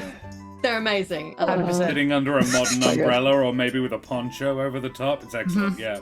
Oh, they got their phone out, the Yeah. AirPods in. If it is all right, I might open with a somewhat I apologize, awkward but important question. We have heard about you getting involved in this. I suppose this is a two-parter. I was sent a book with information that has put us down on this case. Would you have something to do with that? I'm so glad you're not a disappointment. This is wonderful. Yes, that was was me. You know, I don't like dealing with cults on my own, so I thought it best to see if I could work out if you would be worth collaborating with. And you didn't just knock on my door, why? Boring? Right? May I suggest that Mount Whale has been a test? I'm gathering that, yeah. Did I pass? Oh, quite well, yes. Okay. Well, you made it here, which means you've obviously worked out most of the preamble to this story. She will just kind of hide her irritation behind, like the mix of irritation and being slightly impressed about being not duped but played behind the sip, which is obviously a little too long. Apologies for the underhandedness, Miss Tali. A person's reputation can precede them, but how they respond to certain events is usually far more telling as to their character and abilities. Two-parter. We heard that you investigated the same places we did, but you're much more, if I understand, magically inclined than us. We know that it had a lot of the original case had to do with a summoning or deal of some kind, and that they were killed and their tongues were removed and they drowned. We have this ghost. I assume you're familiar with her. Her name is Sarah. You're aware of her, you no? A ghost? The book you gave me, it has her ghost inside, one of the victims. It has a ghost in it. Inside. Inside. Well, guess she doesn't like me then. Why would she not like you? Go ahead and make an insight check. Is Catherine being Karen, legit roll in her a surprise? dice. Roll a dice as well for us, Karen. Which one do you want from me, sorry? Just roll a d20, and you and I know what this will. Well, you and I will add the appropriate score to it. Wonder what He's could be got a happening. 10, so I got a 18. 9. I was gonna use a thing anyway before you gave me the answer. So, I mean, I only need to get a 1, I suppose, but All right, so 11. 11 and an 18 from Gallo. Tali, you find this woman hard to read. I mean, you can decide how much trust you have in this woman, but you can't get a clear read one way or the other. Gallo, you believe her. You believe that she is surprised about a mention of a ghost. Oh. Well, let's assume that you didn't know. Regardless, that is the situation. Where did you even find this book, if it comes from you? Oh, well, I was in the manor. I went down and talked my way in, had a poke around. It was hidden in one of the old servants' rooms. But yes, I don't like doing cult stuff single-handed, so I figured if you were going to be useful, you'd just turn up here eventually, which you have. This case has been cold for 5 years. Why are you suddenly poking your nose in? Beak in. Well, I don't know if you've heard the rumors, but there's this cult that's been making some noise nearby. set up an old lighthouse, which is very dramatic of them. And the raptor who's kind of leading them By is a Ellis fellow... Yellowcrest. Exactly. And since he was present for those unfortunate series of events at the manor, I thought the two events might well be connected. Hence, poking around the manor, finding the book, sending it to you. Did you find any evidence of rituals summoning the manor? Well, no. The manor has been... Cleansed. It's 5 years. It's a long time. Like, there's magical residue in most places if you look hard enough. So he could have, like, opened a rift to another dimension in there years ago, and it'd be difficult to work out exactly what happened. But if they're doing it in the lighthouse, that might be... And probably easier to detect because they're doing it now. See, who put you onto this, or did you lead yourself here? No one puts me onto anything without my permission. I enjoy a saucy rumor. Cults fall into that category. And, you know, people tend to be very grateful when you get rid of cults. That has been my experience.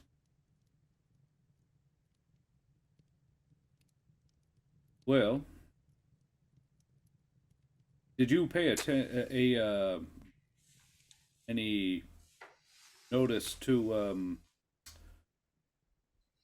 Sarah of Yellowcrest Manor's partner, ex-partner now, I suppose? Beckon? Beckon? He should be in town. I don't know about that, but possibly. We didn't check, to be fair. In fact, actually, logically speaking, Brennan, we didn't actually do it. But would we, logically, if it was right... Have knocked on the door on the way back down. If it was easy enough to do? To check in. If Beckon was still there. And if he'd left. Yeah, look, you easily could have done that. Beckon would not have answered. Someone else would have answered. A Mapatch lady who would say that she is looking after the father, Yakin, while Beckon was suddenly called out of town. He's in town. He's here. Yeah, he'll be. There is a lot of babysitting work in the Alderheart right now. Meeples and Dragons, thank you very much for the raid. It is extremely well and grateful, you bloody champions. Bloody it's hard. Champion, I don't fucking know. You bloody champions. You bloody champions. Thanks so much for bringing your lovely peeps here. Thank you very much. Happy birthday. Well, it was last week, but this is our continuing of our anniversary, 3rd anniversary of the Humblewood. Saz, John, you bloody champions. Thank you so much. What were you guys doing? I'm going to have a quick shout out. And was it Baldur's Gate? That was at Baldur's Gate, yeah. We hate Baldur's Gate. Yeah, we do. Yeah. You should tell us how much you hate us. Jack hasn't been doing it all day. Neither have I. I'm definitely not sleep deprived because of Baldur's Gate. Yeah. Okay. Smash that follow button. Sorry, carry on. I want to keep this moving because we've still got a little bit to do. Are there any more questions that either party has for each other? Or, yep. This what was his name? Beckon? Beckon. Yeah. Beckon. This Beckon, is he aware that you're carrying around a book with the ghost of his dead girlfriend in it? No, and I would recommend you keep that to yourself for obvious reasons. Yes, might be slightly distressing. Does she talk? No, she is missing a tongue. Not as such. They all had their tongues ripped out prior to death, which is why the ghost also has no tongue. One would assume if you had your tongue, I don't know. That's an interesting point. If you are mutilated after your death, does your ghost have the mutilations or not? Well, given there's a cult and a ritual involved, we can probably safely assume some sort of dark arcana was involved in this whole business. One hopes that in the afterlife you get your tongue back. No. She does not. Well, perhaps in another plane when she does eventually go. Catherine, can you make a perception check for me, please? This is not in the moment, but of your observations since you've been in town. 6. Fantastic. Continue. Okay, However, well, go ahead. Can Gallo just, like, after the word cult's been chucked around a couple of times, Yeah. in this isolated little community where no one comes and goes very often, Gallo would not be at all surprised to discover that people are, like, watching. But I suppose, can I ask, is anyone paying particular note? Is the bar full? And is, if it, or, yeah, and It's is, not full, no. Is there anybody else in it? Yeah, look, a couple of people. Would you like to roll perception or insight? Insight. Okay, go ahead.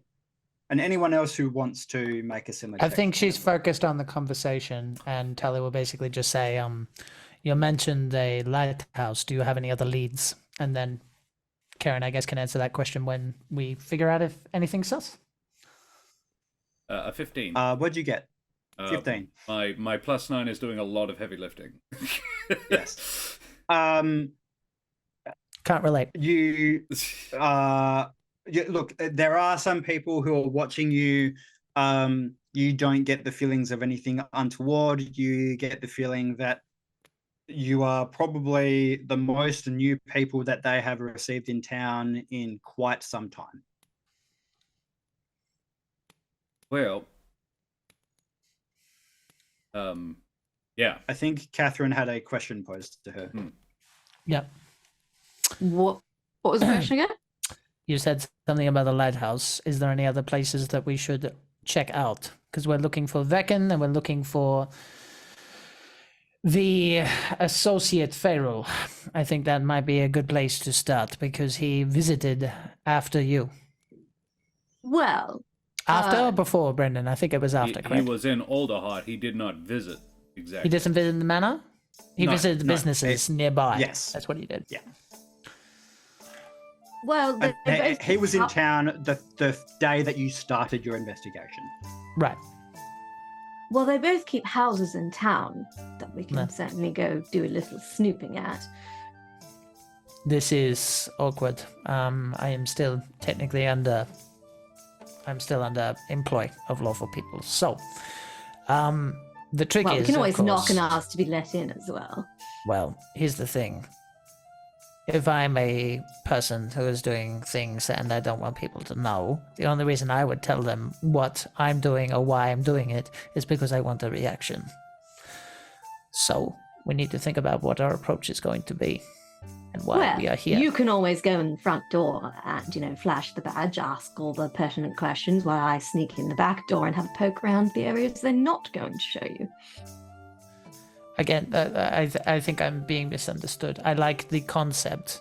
I think it's a good start. The problem is I don't want to reveal who I am until we want something from them. Because the moment they think they're being properly investigated is when they will start to panic. But we don't want them covering up evidence before you find it. Well, that depends on where you want to start then. There's the lighthouse where they're doing a suspicious amount of renovations. There's Lord Viance's house. There's Lord Yellowcrest's. Thale's house. Could always Do break either into the of them mayor's have- office, see if he's got any notes on anything. Do either of them have servants? So Not that you've observed. Not that I've they're- noticed. they're rich. So I would say probably. And also, that probably means they're Humblewood, which means they're probably also paid like shit. So I imagine it wouldn't take much to get them to speak. Well, no, I was thinking more. If Miss Corvamus has been in town for 3 days, I would assume she's been doing a little bit of observation. Have you seen any servants in either house? Because if there are none, then we just wait for the lords to leave and we go in. If they have servants, they don't leave the house. Well, I could buy that if they're doing cult shit. Doesn't have a family that needs looking after anymore. This is also a small town. So Not the population that required. doesn't seem. Yeah. Fig, you've been quiet. What's on your mind? My brain just exploded a little because of cults.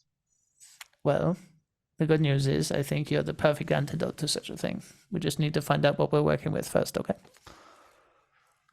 Don't worry. Fig, was it? Yes. Cults are easy. You just assume that they have a very curious worldview and that you're not going to convince them they're wrong and act accordingly. I have one more addition. Sorry, go Fig. I interrupted you. All good.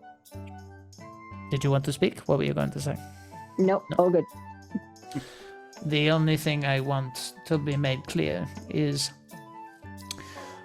whatever we find, I would hope that it is in the aid of proving that this person, that the Lord either did or didn't have something to do with these murders. And if it finds out that we did, I don't care if you kill him, but you better damn well bring him back so that I can drag him into court myself.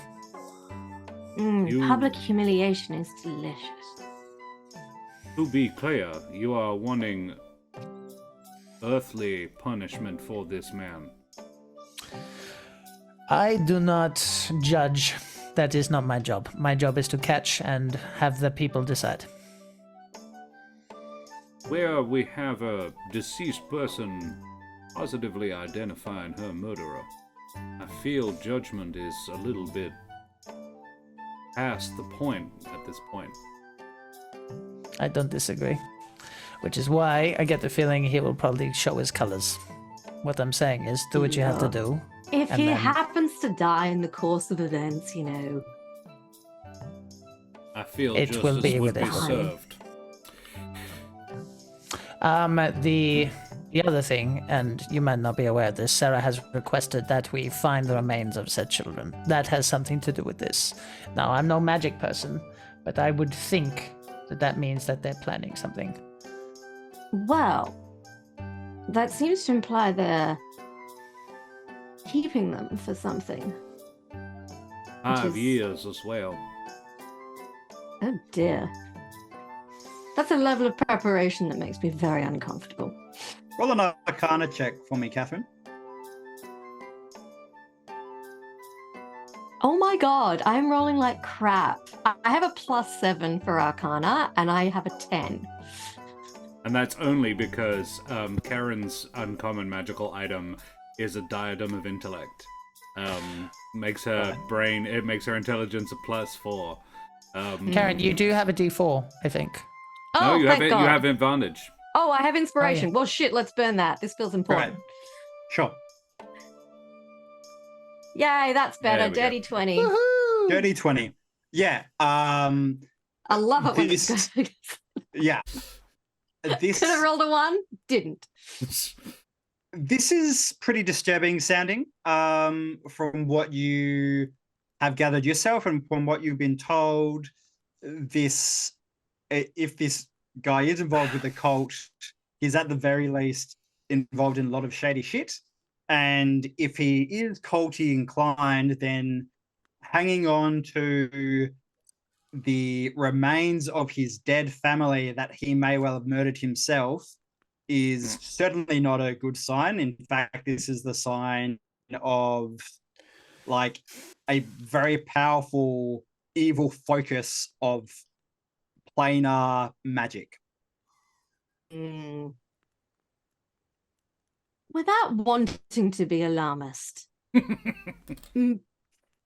retaining the corpses of your dead children for 5 years, alongside with being involved with dark magic and occult, bodes very ill for his intentions. Well, the good news is I want to be back home to my kids before the end of day tomorrow. So I think we're all in agreement that we should hurry, whatever it is we're going to do. Yes. On that note, I think that's a good note for us to have a break. We have an idea of what is going on, and over the break we can have a quick chat and decide what our next course of action is. Mhm. But for now, we'll be back in about 10 or 15 minutes or so. Thank you very much for hanging with us so far, and we will see you shortly. Say fare thee well, everybody. Fairly well. Very well. Break me, Daddy. Be safe.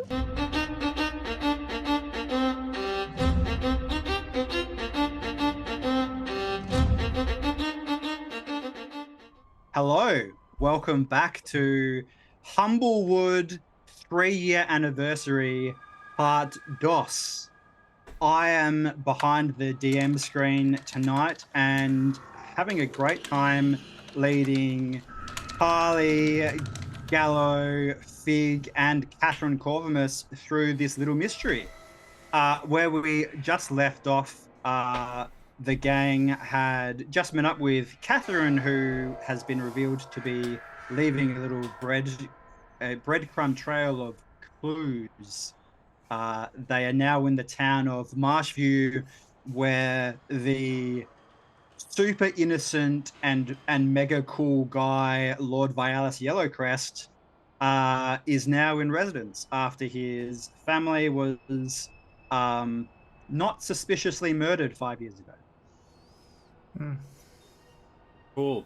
So you were discussing your next port of call.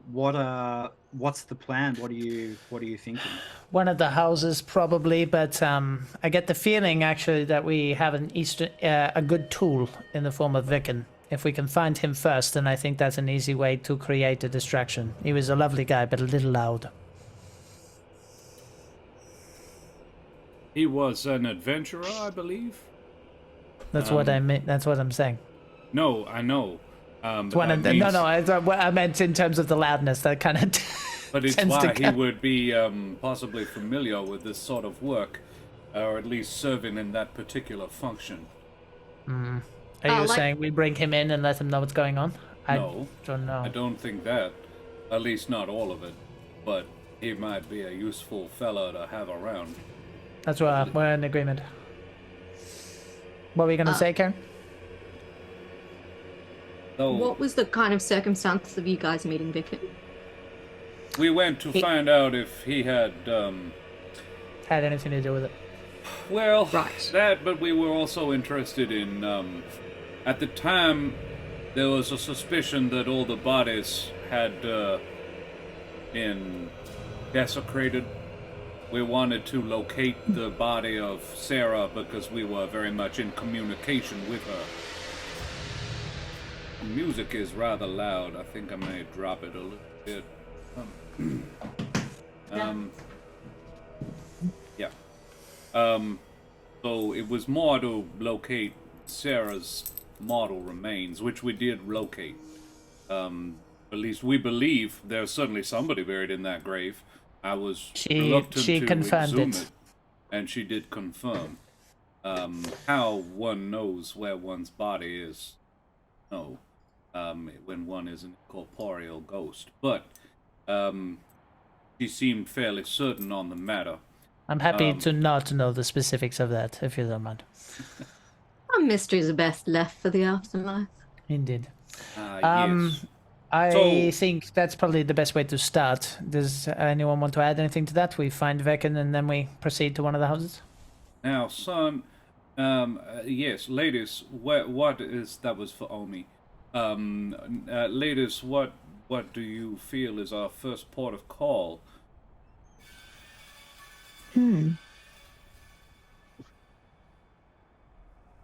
Well, we could go to one lord's house, or we could go to the other one. Which do you think is a good idea, Fig? Should we start with the Lord?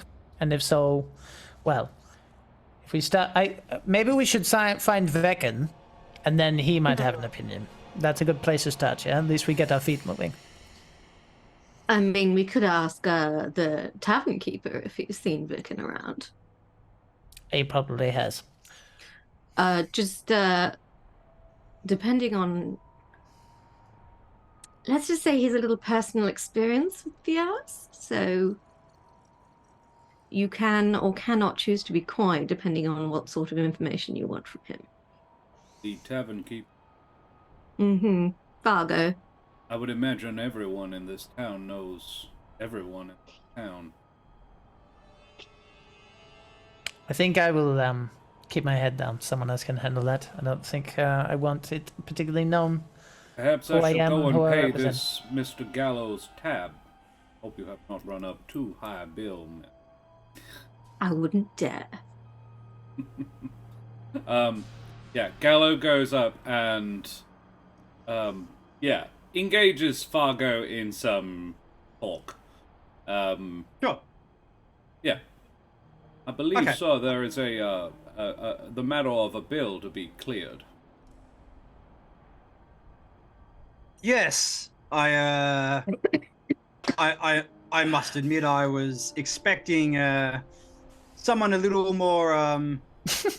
Please take no offense, but the amount that your lady friend over there was spending, I was expecting maybe another noble that just was moving into town. Well, we don't all like to travel as loudly as some. Of course, that's a good policy, I think. Keeping your little posse smaller than the old Lord Yellowcrest there. Well, quality over quantity is my guiding star. Yeah.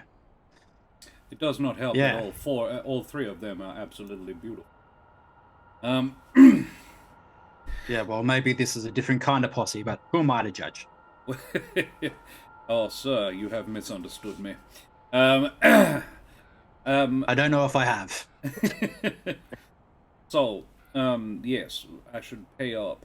Further to that, what was it we were actually looking to learn about Lord Yellowcrest? Oh, You tell me. Oh no, we were We're trying to looking- find we're out whether or looking not for Vecna. I was wondering if you have had any other people come and stay.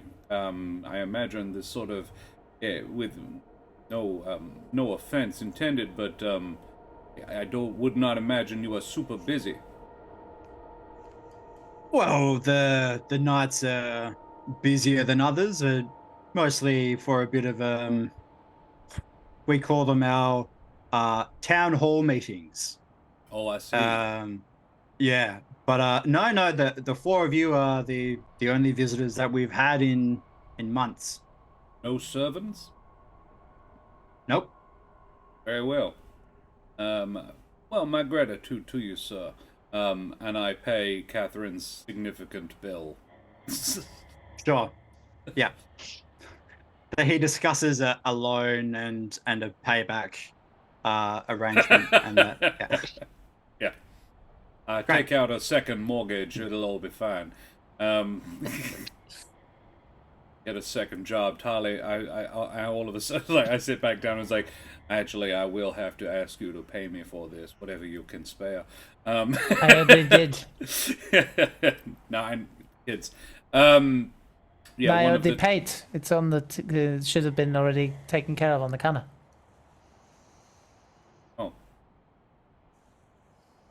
Oh, Yes. Sorry about that.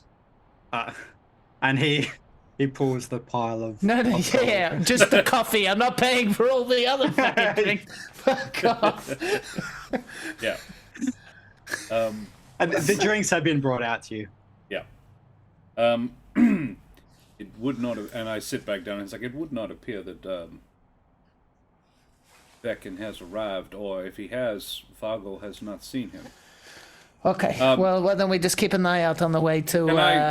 And I didn't say, because passive insight 19, I'm figuring that if he was lying, Brendan would have intimated as such, but yeah, like, I didn't get the impression that... You believe him. Yeah. Which is unusual because from the impression that you have discussed with each other about Veckan, he doesn't seem like the subtle type. He doesn't seem like the type to No. be able to, particularly in this town, to be able to arrive without notifying anyone. What he did say was somewhat interesting. I lower my voice.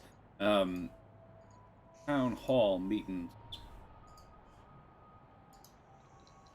often hosted I'll give you that here. for free to keep things moving with your 19 passive insight. He was talking about the town gathering together and just getting drunk and gossiping. Oh, okay. I was like, the entire town's in the cult. Fantastic. Now No, that's a Call of that's- Cthulhu twist. Yeah. It's like, and they all have fish heads. You've come Yep. here for the Wicker Man. Yep, that's the one. Yep. Okay. By the way, all the exits to the town are blockaded. Just fox. Just fox. Yeah. Okay. How did this boulder get here? I say. I say. Well then, ladies, I believe we are all settled up, and I feel we should pay a visit to Farrell first. I agree. Work our way up the chain, as it were. Okay, so I guess the important question, and I assume we're walking and talking as we do this, just for the sake of speed. The important question is, are we just going to have Lucky Lou, or do we want to talk to him? I think both could be useful, but I don't want to spring the game. As a fellow Gallus, I can engage him in conversation. I have taken on the persona, apparently, of a visiting nobleman. You are my retinue. Apologies. It was what Fargo inferred. I saw no need to correct his inference. So perhaps I am a visiting noble here to pay a visit to a fellow rich person. So you want to go in there and we're all sevens No. with you? I would knock on the door, engage the man in conversation. You sneak around the back and investigate. Well, believe it or not, I actually think I might be better off going with you, so I can be your butler or something, because I'm not sneaky. So, what shall we do, boss? Miss Corvamus, are you up to a little breaking and entering on your own? Or would you like to take Miss Sablepaw with you? Well, the name does tend to imply that you are somewhat stealthy. Would you consider yourself a stealthy person? We're Miss Fig? walking along, clank, clank, clank, clank.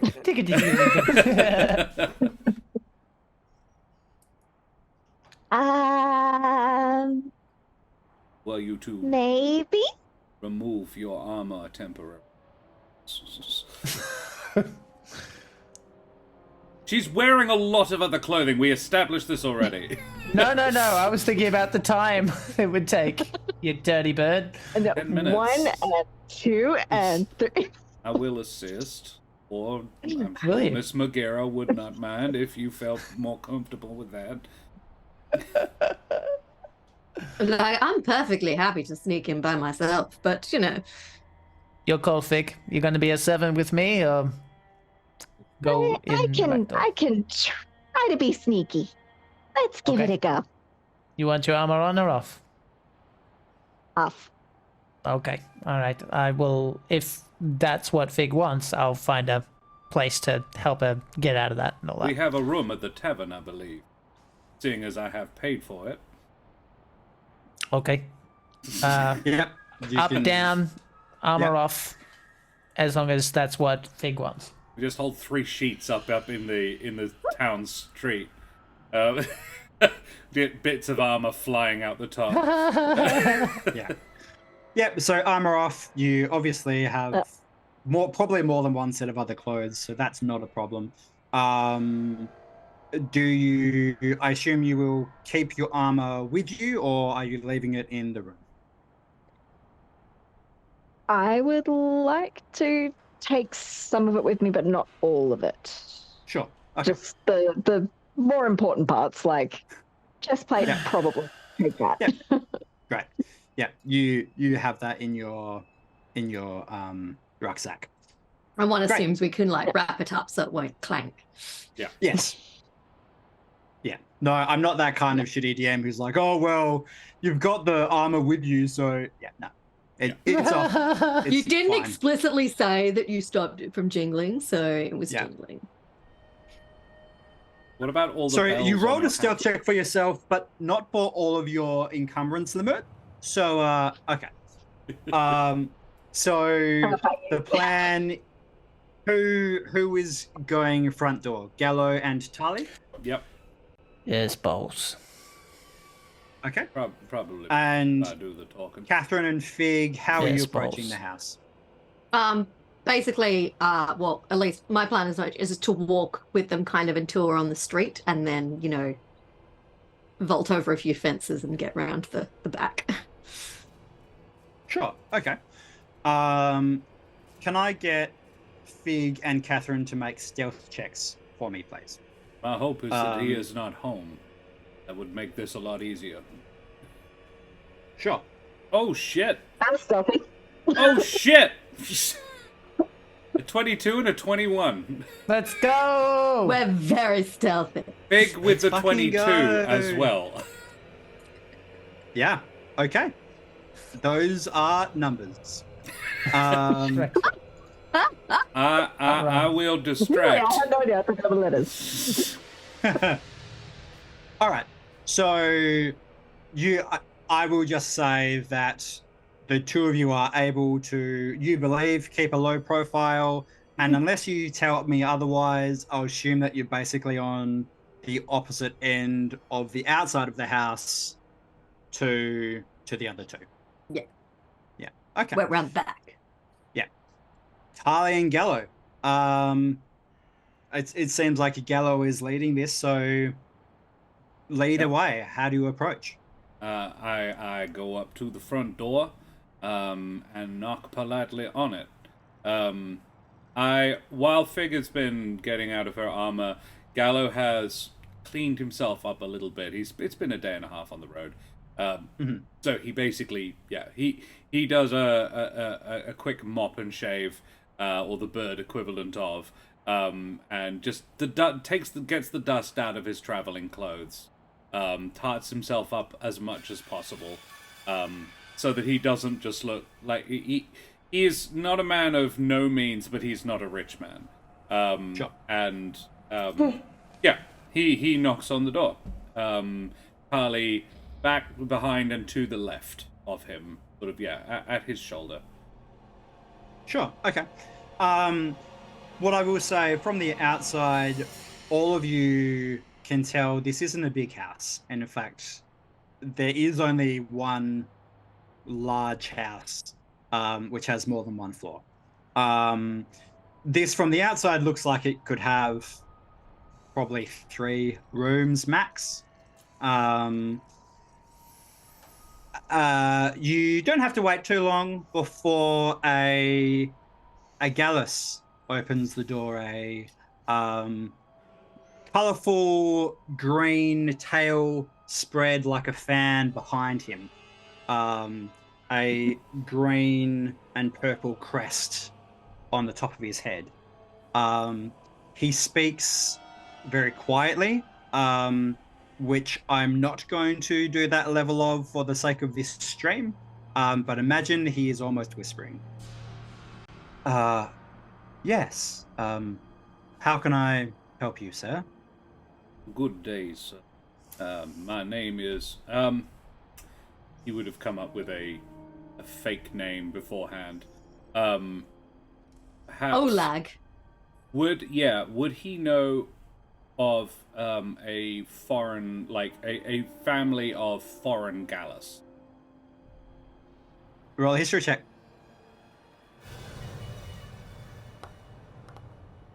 Ugh, 13. I'm rolling like shit today. Yeah. 13. Make a name up. Okay. Oh, yes. Will you? One of my sport and names. Why make one up when someone else has already made up something silly for me? That's silly, yes, but the testicles. I know them well. Yes, yeah. Oh no, that's a Jobin family. Come on, man. Where are they? Yeah. I make up a silly name. One that's jumping out in my head is My Guy, but that's a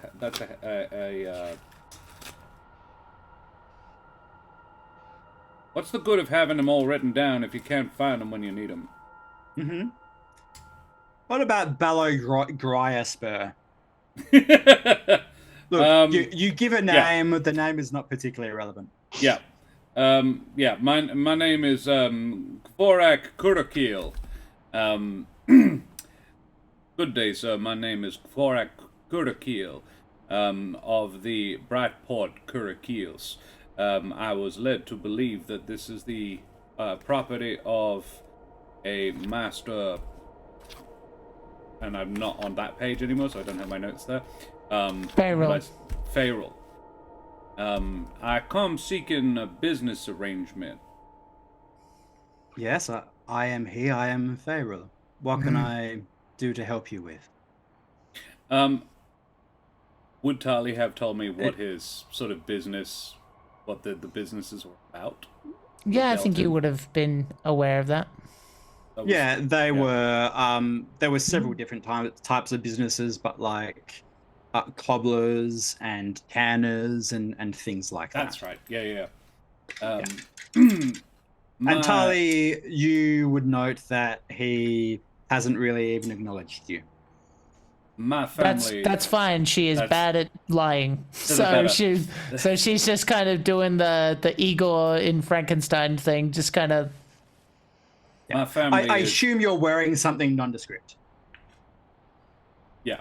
Sure. Yeah. Well, let's go full hog. If I'm already Igor, then let's be Igor from Young Frankenstein. So I got the hood. Sure. Just. I guess I meant like not badge out, not clearly. No, like you are dressed as Brendan. I've said what I've said. Damn it. Yeah. Great. Okay. Okay. He cocks his eyebrow at you. Yeah. I'm sorry. With Ballo Gryaspur, I'm in such good. Yeah. It's such a good disguise. Anyway, yeah. It wasn't Ballo Gryaspur. It's I'm just being a fucking. My family Sir, are I must say I in... am somewhat busy. I don't mean to be rude, but please make your point. My family is involved in import-export. I have been told of the quality of your wares and wish to broker a trade agreement. Well, if you know as much as you claim to, you would know that I represent Lord Yellowcrest in his business affairs. I myself am not a business owner, so I wouldn't be able to make any agreements on his behalf. Well, this is, of course, why I have reached out to you first. As you are his fixer, as it were, best to talk to you before you talk to the boss. This is, of course, why I came to you first. Certainly. Well, if you are happy to wait in town, I can have a missive delivered to Lord Yellowcrest, and we can perhaps arrange a meeting. I believe that would be very pleasant. Do you have any, would you recommend any, basically, I'm trying to keep him talking as long as possible. Yeah. While this is happening, Fig and Catherine, what do you want to do? I want to find, is there like a window by the back door Enterprising Corvum could possibly peek through? Yes, there is. Excellent. I would like to peek through the window, thank you. Yeah, there's a bar nearby, so there's a window that's kind of facing that. So you can certainly look through that window. Are you looking for anything specific, or you just want to watch another angle on this conversation? Oh, I'm checking if I will be able to go in this kind of room without being seen from the front door. So Catherine's trying to get into the back room, not where he is. Yeah, I mean, sure. As long as Gallo and Tali continue to keep him busy, sure. I've got a fake heart obviously attack, and that's about it. That's all I've got. Okay. Can I try the back door carefully? Window, but yes. Yep. Make a sleight of hand check. And Gallo, I will get you to make a, let's make it a deception check. I was about to say performance, persuasion, deception, they're all the same. Yeah. So I crit failed on my sleight of hand. Which So makes it 7. what? A 7. Look, 7's not terrible. got it. If I hear the window bang, then I'll go.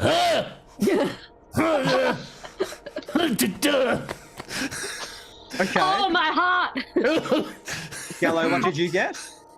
21. Carlotta, would you please control yourself? We are gentlemen are trying to talk. Don't hit me again. It does. You do lift the window, and there is an audible squeak.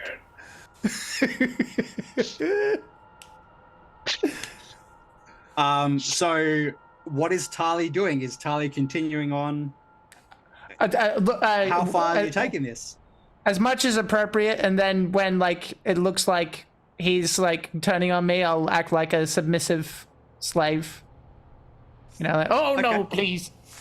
Apologies. Make a performance check. Do I have to?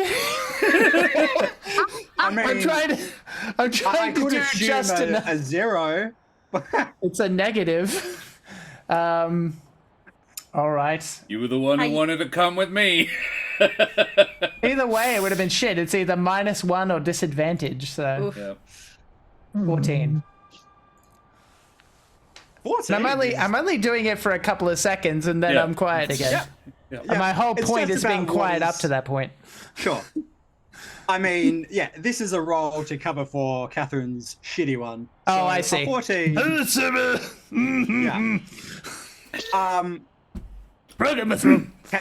Catherine and Fig, you have opened the window. Tali and Gallo do seem to have Firal's attention. What are you doing next? Would I be able to climb through unassisted, or would I need a boost? Yeah, I reckon. Well, tell you what, make a acrobatics check for me. The beans have standing leap. It's not like it's at like standing 11. height. Yeah. Okay. Look, you are able to get in, but it's not deft. It's a little clumsy. We shall say. I'm so glad I recommended this girl this woman so strongly. Is it awkwardly half falling through the window? Have you guys seen the Simpsons episode where Bart and Lisa are doing the caroling and Homer's like making all the noise trying to steal all the presents from the Christmas tree? That's exactly what this is. they're singing carols, and then Homer keeps making more and more noise, and they go, oh, like all the more louder to try and cover for it. It's fantastic. Yeah, I mean, this is great. Oh, Yeah. good lord. There's many words for this. I'm not sure great is one of them. It absolutely is. Okay. And Catherine will never acknowledge that she very ungracefully went through that window. The retelling of this story, she like slid through like a snake, and it was amazing. Cat You like have- tread. Spells. I do Do nothing. not forget that you have spells. Does Fig follow into the window? Catherine would turn around and like offer to assist her through the window. Like Kind she of in a, needs it. oh, that was a tricky window, dude. This tricksy fucking window. Yeah, that window really lunged for me. Did you see that? Lunged for you. Right for the Fig, neck. if you would like to go in, you can make an acrobatics check with advantage. Oh, let's go. That was 15. Big's just killing it. Yep. Great. That wasn't even advantage, so I only rolled once. Okay, You don't wanna rub it roll? in, okay? Yeah. It's fine. Fig just crouches her knees a bit and then just leaps in. Yeah. At What this sort of- stage, yes. What sort of room are we in? Kitchen, living room. Yeah, Bedroom? you're in. what kind of passes as an entertainment room. It's a duo living and kitchen. But you don't get much of a chance to take in your surroundings. Gallo, you would hear some footsteps coming your way from behind the house, and some yelling as a group of people. In fact, it's not yelling, but it is angry kind of aggressive noises as a group of 4 people swing around behind you and make non-verbal sounds and point past you behind Faerul and into the room where they are pointing at Catherine and Fig, who have just entered the room. Let's roll initiative. Why did I bother sneaking in the window? So, they're not in the same room Faerul's in, right? It's not a big room. He's like at the front door, and you have kept his attention, but it's like this room or nowhere. Okay, I thought there were 3 rooms. Yeah. I was presuming they were going to be in not that room. No, it's this room. Okay, right. Well, and a bunch of randoms just showed up and spoiled it. It was going very well up until then. Okay. It was going so well. Nat one from another Catherine. One. Unfortunate. That stealth check is the only really good roll I've done tonight so far. And a 10 because I just never roll high for initiative. Okay. Ever. Mine was a 9, but I have advantage, so... It's great, so roll that again. And it was a 10! There you go. No, it's 13. 13. The highest is a 13. Okay, great. Great! We're all just, Tali... I mean... I got a 4. I don't know why I rolled again, because I rolled dexterity. We are the best team, guys. The best team. I have no armor. Yeah, roll it. Yeah, rub it in, Bishoplet. That's correct. Do you have a shield? Nope. Why would she have brought the shield? Yeah. Can you? Well, I mean, you're breaking and entering in your pack. So I have a logistics question when you've got a second, Brendan. Go ahead. Sure. So yeah, Fig, if you usually are equipped with a shield, you could equip it with your free action in the first turn of combat, basically. If you have that. Nah, not me. Great. Just make note of what your AC would be without your armor on, then. And with as long as you know that, I'll trust you. There's no kindness about it. It's definitely not without with your armor. That we're not counting that. Oh no. Yeah, my chainmail's off, so this is going to be fun. How good's your dex? What was so yeah, Jack, what was your logistics question? So, where are these people that saw what was going on? Are they inside the house? No. They have come from outside of the house. They you may or may not have noticed, but there was a barn on the same side of the house as the wall that Fig and Catherine snuck in from, or attempted to sneak in from. So they have come from that direction and have come from around to effectively come in from behind you. Huh. So they're cutting off Tali and Gallo, though, not Catherine and Fig? No. So they, I don't mind telling you, they have noticed the window open, so they are responding to Catherine and Fig. And these are just random villagers, it looks like. These are people. Yeah, they look like they are farmhands. They are dressed as such. Okay. All right. Question: What race are they? They're mixed. Two of them are birdfolk, and two of them are humble. Of note, none of them have said anything verbal. None of them have said words. Huh.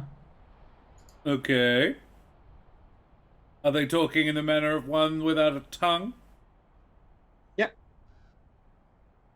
Alrighty. Well, So you could say they're giving off cultish vibes. I would say so. Yep. Yeah. great. That's certainly a fair thing to say. Okay. So anything else that you would like clarity on before we launch into this combat? Does it?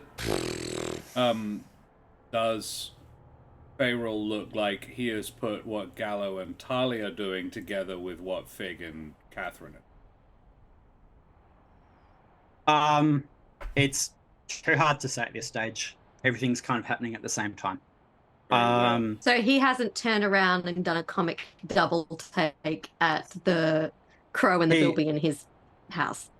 So what has happened up to the point of the start of this encounter, we'll call it at this stage, is these people have pointed past Gallo and Tali at the ladies coming in, and Fayrol has looked around and seen that. Okay. Yeah. Mm-hmm. Cool. And that's kind of where this starts. Okie dokie.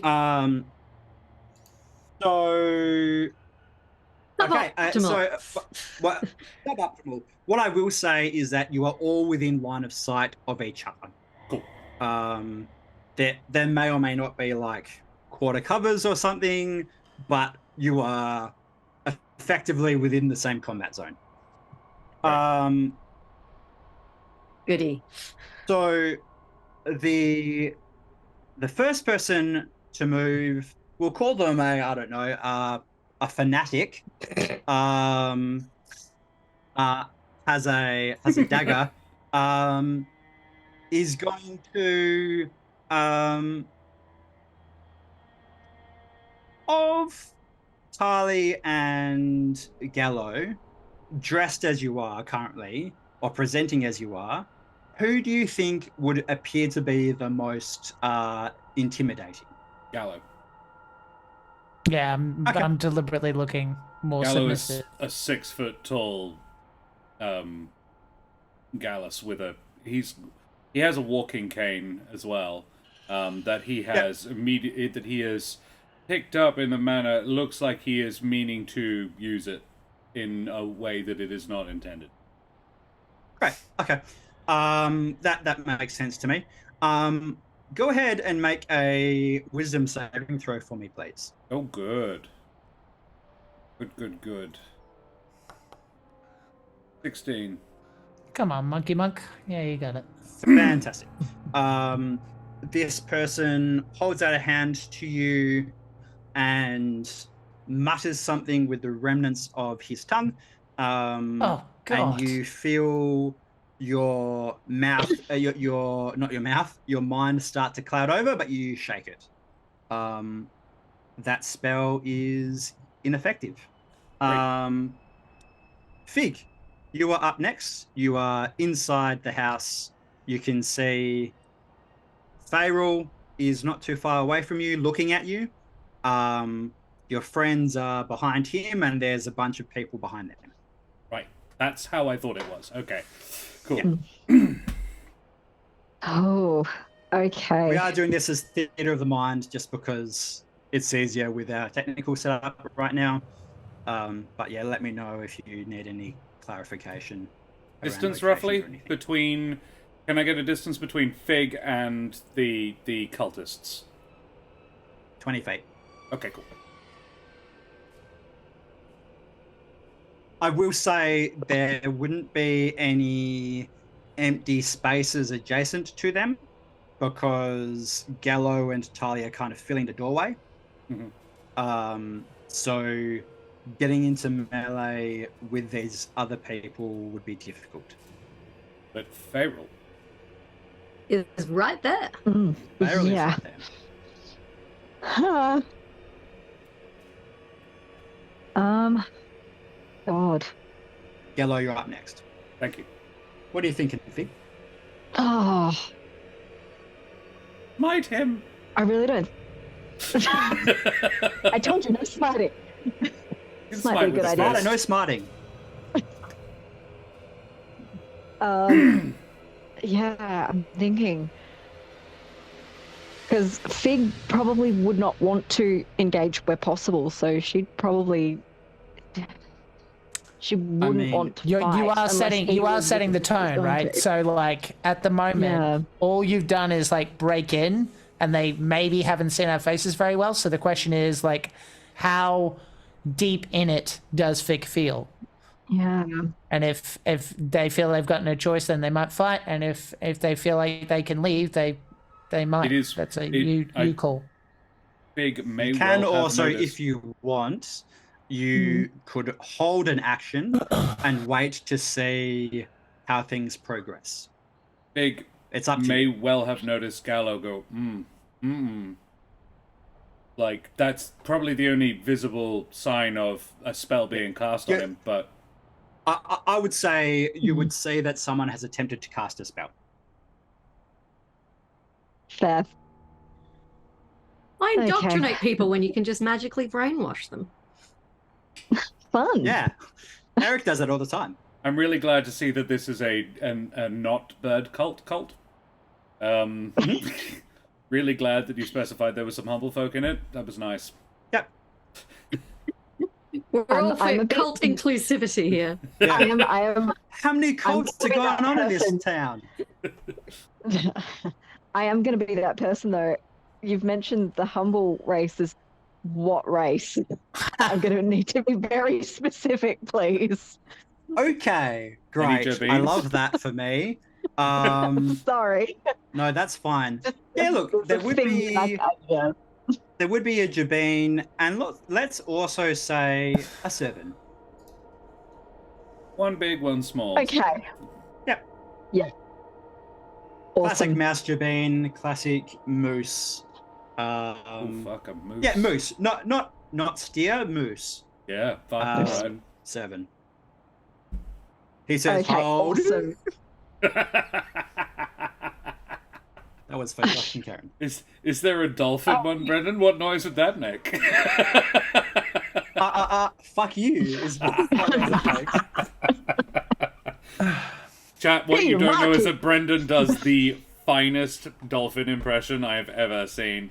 I'm not introducing the dolphin folk yet. Look, I was going to say, I think we're pretty close to 750 followers. So I think if we get to 750 followers, Brandon has to do his dolphin impression. Right. Until then, Fig, what would you like to do? Knowing there's a Jobeen there, Fig is even less wanting to fight. Mhm. But probably seeing that Gallo is in a bit of pain, that may well set her mind to being like, nope, it seems like it's a fight our way through decision. So she is honestly useless at this point. I would say that you have all of your equipment available to you. You just need to equip yourself. Yeah, I'm probably gonna equip my daggers. Yep. Okay. 2 daggers. That's a free action. Do you want to do anything with them? You can also hold your action to see what happens, or you can leave. Leaps in the window, leaps back out the window. Yeah. I mean, I could leap out the window. No, I wouldn't. I wouldn't leave Catherine there. Not a large house. You could run around the outside and actually be useful next round. I get the feeling, Catherine, if it's a rogue sort of thing, then they can. I'm not sure if she's a rogue or not, but like if you start running, we'll follow. I think is probably the vibe, Ellie. Just to Also, be clear. in terms of Catherine's probably in the safest place she can be, unless Feral is significantly more dangerous than we think. Actually, with that, one of my daggers is a dagger of warning that does something. I'm not sure exactly how much it can do. It tells It me when means- things are dangerous. Warns me of danger. Right. Can't be surprised, as I recall. Yes. Yeah. So, in addition, can't be surprised except when incapacitated by something other than non-magical sleep. Yeah. So, yeah, warns me of danger. I'm not sure if it warns me of how much danger, but Yeah. It's probably You- been you would've vibrating gotten gently the a- entire time we've been in this town.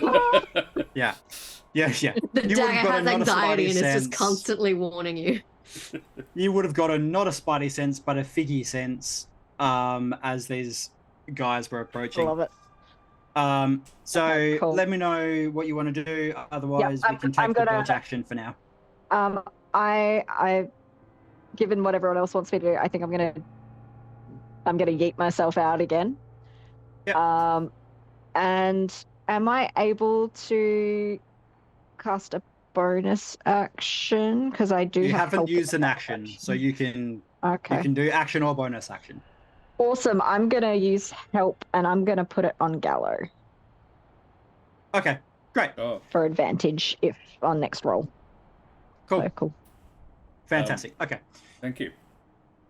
great. I reckon Speaking of, your help is actually you going, oh no, and leaving, because that would distract Gallo's target.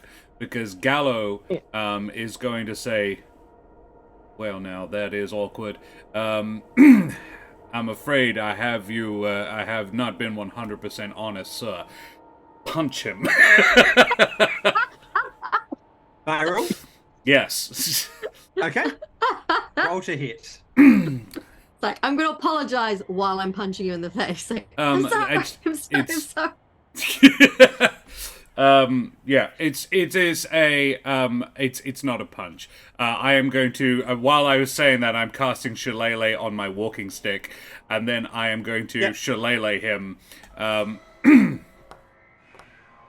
Oh, did you say I had advantage because of that help action? Yes. That'd be handy. Oh, that improved it by 13. 13 to hit. That does hit this unarmed noble. I was hoping so. Yeah, cool. Yep. I'm doing Roll damage. non-lethal. Looking to, well. Oh, for fuck's sake! I'm rolling so badly. That was a nat 1 on the 8. For 6 damage. Okay. Yep. He is knocked out cold. Great. I do apologize, sir. Yep. And then I turn around and, swirling the staff, I leap into the crowd of menacing villagers. These are all non-lethal strikes, but yeah, Gallo is wanting to just put them out. So Because of the nature of you as a collective, your investigation and what you want to do here, I'm going to assume that all hits are non-lethal unless you tell me say otherwise. Yeah. So extra attack Shillelagh on probably the one that tried to put me out or did do something to me. Gallo has a bit of a... You know what, actually? He's going to go for the Jabin. Okay. Sure. The Jabin is also a cultist fanatic. Great. That is a 15 to hit. Look, I reckon that hits. It does hit. Great. I would love to be able to roll above a 10. It hasn't happened yet. There you go. Max on that one, though. 13 points of bludgeoning. Magical bludgeoning, if it matters. It does not in this case. Yeah. 13, did you say? Yes. Amazing. Is that max damage? It is max, yes. Great. And this was on not the one who cast, but the other one? If they're not the same, I'm going for the Jabin. Yep. Okay. Great. This will be the other one then. 13 points of damage. Excellent. Great. Anything else? That would be it. Great. Because I you're use just my kind bonus of in action for amongst them. Shillelagh. Yeah, probably. Yep, great. Cool. Great. And Gallo Fig, would I'll partially assume... flap his wings and leap basically into the middle. To sort of something Tali's never seen him do before. Like, oh shit, oh shit. Yeah. I kind of like the idea of, if he's flapping to get in amongst them, that he is holding the shillelagh staff in his talons, in his feet. Yeah, he's well manicured. And is like engaging with that. Yeah, his well manicured feet. That's why he wanted to do it. It's just like, by the way, look. I don't want to hurt anybody, so I have to cut him. Yeah. I have to trim him. Yeah. Okay. Moving on, just quickly, Fig, I assume you wanted to get around partway the house. Yeah, great. Yeah, you would be, within your next turn, you would be able to get adjacent to them. Perfect. Great. So that's Gallo. Tali, you're the next player up. One of the burlier looking farmhands, it looks like. We could call him, say, a veteran. Great. He is going to respond to, let's call this guy the servant. He is Also going great. to respond to Gallo entering. So he's going to get his, his longsword, which I'm going to reskin as a pitchfork. Great. And make two Trident fact, attacks. Because you got in the middle of them, I'm going to make this 2 attacks with advantage. Yep. I am flanked. Yeah. I did this to me. You sure did. Yes. So that is an 18 to hit. Does that Misses. hit? Misses. 23 to hit. Does so. Okay. So he hits you with one of them. He does... I'm just going to take the average. He does 8 points of piercing damage to you. Splendid. Fantastic. Faerul is unconscious. Tali, you're up. This is really tough because if she reveals who she is and any of these people get away, then they know her face and her family could be at risk. Don't worry. So... They won't get away. Hey, Also, sorry, they just can't quickly, talk. What did Catherine roll? I forgot to roll. 4, I think. I got a 4, so... No, I got the 4, so Catherine would be before me. Almost certainly. Oh. Did Catherine not get a 1? Yeah, I rolled a 1, so it would have been 4. Right, that's fine. Oh, I got a 4 as well. Cool. So I think you're faster than me dex-wise. Yeah, I'm that's plus fine. 3 You- dex. Yeah. Tali, go first. No, she'd go before me. Well, it doesn't matter. Karen got a needs to 0 dex. think. Yeah, Oh. you've started, so you go first. Well, to be honest, I'm in a similar position, I'm afraid. I don't think she'll do anything. She's like, well, I don't... We got one You can hold person your running, action we if you got like. another person well... She's not running. She's coming around the side to help.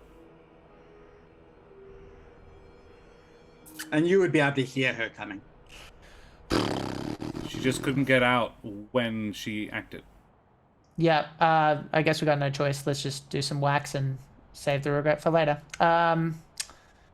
15 against whichever. Doesn't really matter. The closest one. These are Okay. unarmed strikes. But it's Okay, great. 6 for her. So it's Cool. 9 points of damage for the first. That was a journey. 22. Yep. That's another 5. And are they? Is that one still up after that 13 points of damage? Oh well, actually, it depends on which one I'm hitting, I suppose. So the closest one would probably be the fanatic who tried casting the spell. Right. Yeah. They still up? Yes, they are.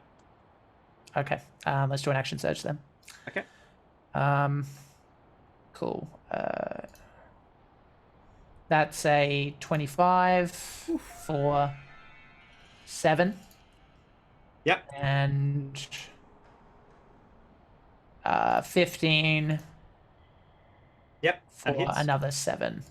It is worth noting that if any of these people have seen Tali fight before, she is now fighting quite differently because she just doesn't have the tensile strength to hold her weapon like she used to. So the unarmed strikes are a compensation for that. But yeah. So she's punching and kicking? Yeah, basically. I get the feeling that she's as best as she can, just trying to contain the situation before it gets any worse. Yeah. That's my turn. Okay. Great. Thank you. Cool. Catherine, you're up. Cool. I am going to step over Farrell's unconscious body, and I am going to cast Enlarge on Gallo. Nice. So Excellent. you're, but basically Gallo, you'll heal 12 foot. Catherine. Gallo, just go with it. And then I will cast Enlarge, Reduce. Enlarge, Reduce. Obviously, this is Enlarge. 12 And foot if tall you're willing, peasant. basically you double in all dimensions. You go up a size category. So you have advantage on strength checks and strength saving throws. Your weapons grow to match your new size, and they deal an extra 1d4 of damage. Heck yeah. And obviously I'm trying to intimidate the fuck out of these cultists by making Gallo suddenly double in size. Sure. Okay. Anything else you would like to do on your turn? Do you stay in the house? Yeah, I think so. Okay. Great. Sit on I mean- Farrell. Okay. Actually, I will. yeah. I will take cover behind the side of the door, Okay. Great. That makes sense. so no one can get a clean shot on me. Yeah. Okay.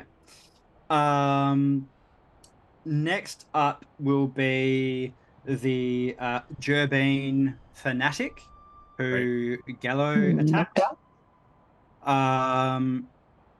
No, Farrell got knocked out. Okay.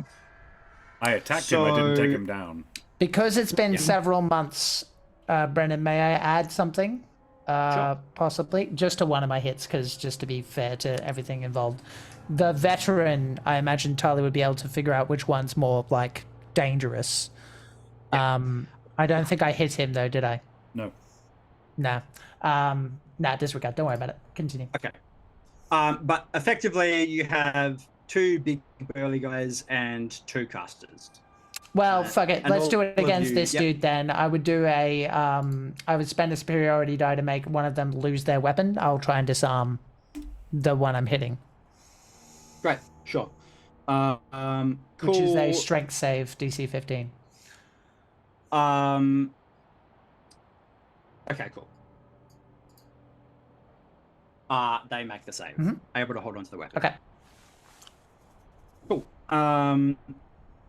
Great. It is now the Gerbine fanatic's turn. So she is going to turn around to face Gallo, who attacked her. She's looking at and his shin. is going yeah. Yep. And she reaches out to the shin and casts Inflict Wounds. Ow. Is that a Rude. save or is it that's an attack, isn't it? It's an attack roll. Yeah. Which, yep, fantastic. No, even with advantage, he rolled worse. So a 12 is not going to hit you. You feel her grab your shin I just and like, a nope. little tingle Ow. and nothing more. Yeah, okay. You maybe kick her off a little bit. Yeah. I just moved my foot Um, out of the way. Yeah. I'll say, don't touch me there. No. That's my private area. My Permission. private area. The second veteran is going to turn his attention to Tali, seeing her being a lot more competent than she appeared to be. and is going to try to stab her twice with a pitchfork. Okay. I assume you know what your AC is. I'm not gonna go into 16, because I don't think I'd have my shield have. I don't know if it costs an action to equip a shield, but I imagine it's longer than she would have. So. Sure. Yeah, next actually, round, no, you can do it as a free action if you would like to. All right. So score on the first hit will be a 23 to hit. Ooh. Yes. Yep. And the second will be a 21 to hit. Okay. For one of them, I'm going to use my reaction to reduce the damage, which is a First thing. or second? Oh, you can actually wait to see the damage, can't you? I think she just do it on the first, like, you know, that makes more sense. Rather than it's like, what is the numbers that I don't know exist? Yes. So let's just do it on the first. Right. Do you roll for that? I believe so, but I can't find it. So just You roll your the superiority Yeah. to find out It's how not. much It's not superiority. It's a fighting style thing. But I need to find it first. Yeah. You do that and I'll roll. No, as in roll your damage and I'll let you know because I got to find it first. Yeah. Yes. Yeah. So 8 on the first and 9 on the second. Okay. I will get back to you because I can't find it. I think you should keep things moving. Yeah. So. I trust you to do that stuff. Yeah. Cool. But I imagine it basically looks like as she gets it in, she will kind of knee him right in the kind of elbow area so that it kind of goes up like that. So it's like a bad angle. It still goes in somewhat, but you can hear the bone sort of not creak, not break, but groan as she does that. Yeah, He's it's gonna have a a bit nice more of a glancing bruise. blow. Yes. Okay. Top of the round, we have one of the fanatics who is a raptor. This is the one that Tali's been punching a bunch. Yeah. Yes. Look, I think in response again to Tali, this one is going to try the last thing he tried, which is hold person. Make a wisdom saving throw, please, Tali. Okay. Come on, Tali. 19. Oh, 19, you smash. Plus 0 too. nice. So Excellent. You're that gonna worked roll out. it. It was That's like a the 3 time for to do most it. of that. Yeah. It was a 3 for most of it, and then it went ting ting, and I'm like, oh, okay. Yeah. This raptor is getting really frustrated. Okay. Next up is Fig with Gallo on deck. Thank you. Yes, I finally run around Ray. Yep. Fig, you're on the outside of the house. You can easily get around to where most of the enemy combatants are. What would you like to do? I'm just gonna look up and be like, when did you get big? Like, And what happened? What have I missed? you can see through Gallo's legs to see another Gerbine about your height with like an Trying evil to touch him. hand. Yeah. I did not. Everyone else shrank all of a sudden. It's weird. I like to think Catherine has done this to Gallo before. Oh yeah. Okay. I already have my daggers on me, so yes, Time it's to a put them on someone fight. else. Yeah. Who If you would who like to swap or bring out a piece of equipment, you can do that once per turn for free. No. That applies to everyone. Thank you. Yeah. Okay. Daggers. Yeah, daggers. Okay. Against who? Anyone but the Gerbine. I got Right. the Gerbine. It's all good. So in that case, it will probably be one of the two bulkier people, either a servant or a streak. Moose or owl? Let's go the streak. Okay, streak it is. Streak it is. Go ahead and roll for me. That was a 21. Does that hit? That does hit. Oh. Bloody well hope so. Fantastic. And 6 damage. 6 piercing. Okay. Fantastic. Do you have extra attack? Anything else you do this turn? Level 7 paladin, yes. I mean, I should have. Let's be real. What do I want to do? That's always a good question. I think.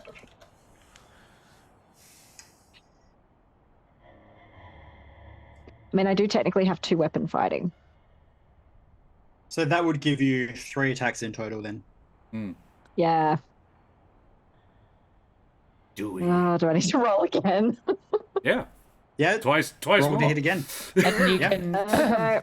And Divine Smite doesn't cost you a bonus action, so you can always add that. Yeah, does 26 hit? Yes, 26 hits. Would you like to use a spell slot to add smite or no? The other one was a 17, so do both of those hit?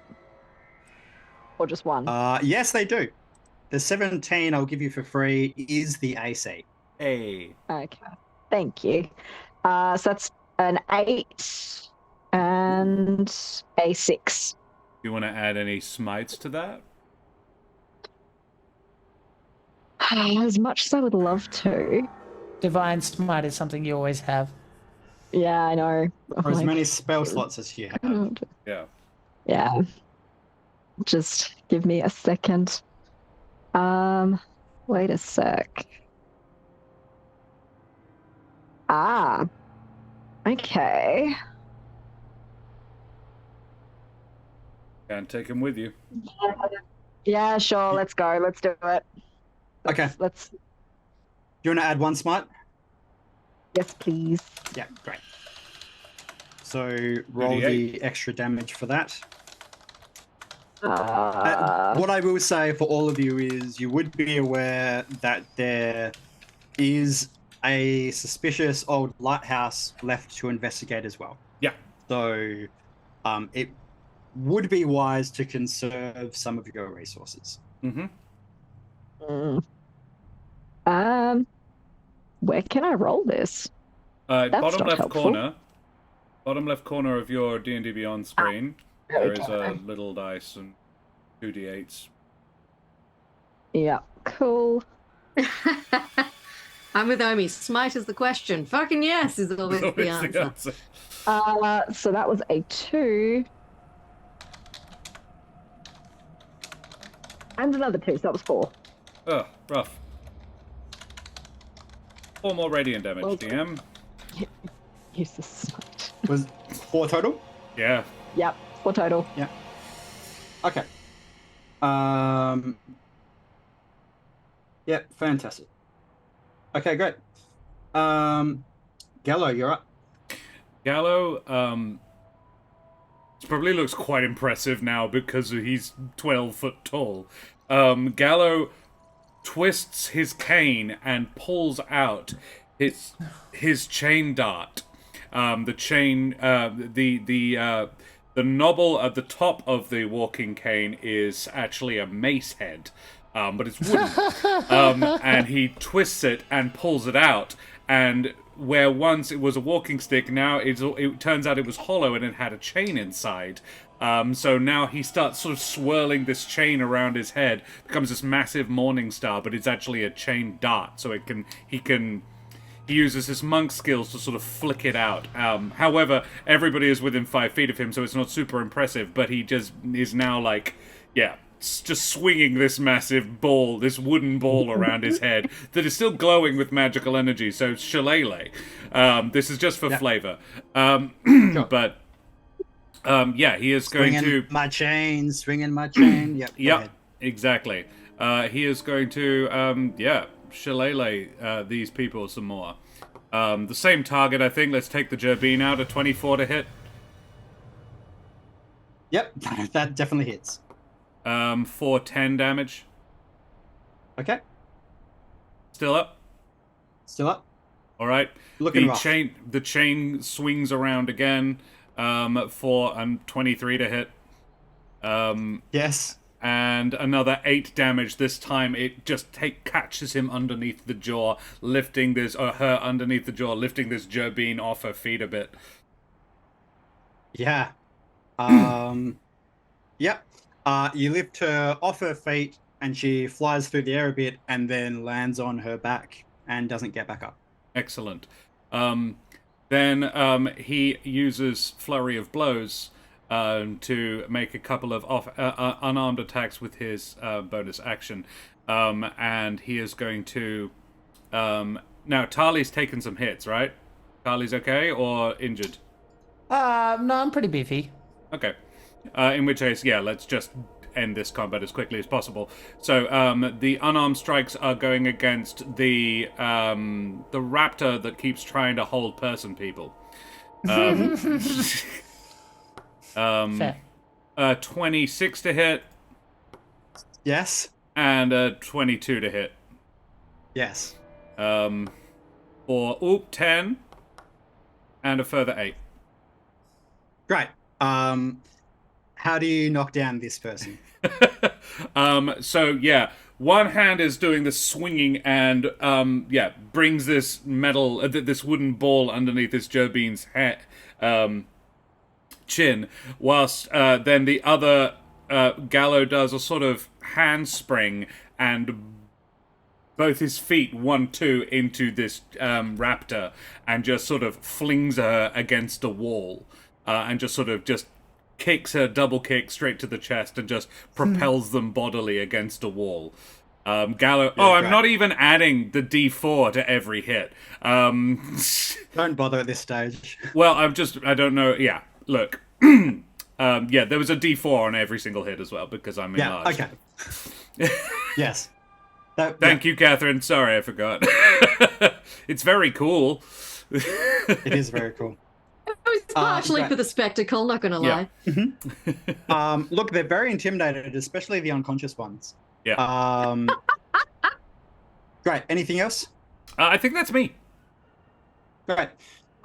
Cool. Tali's on deck.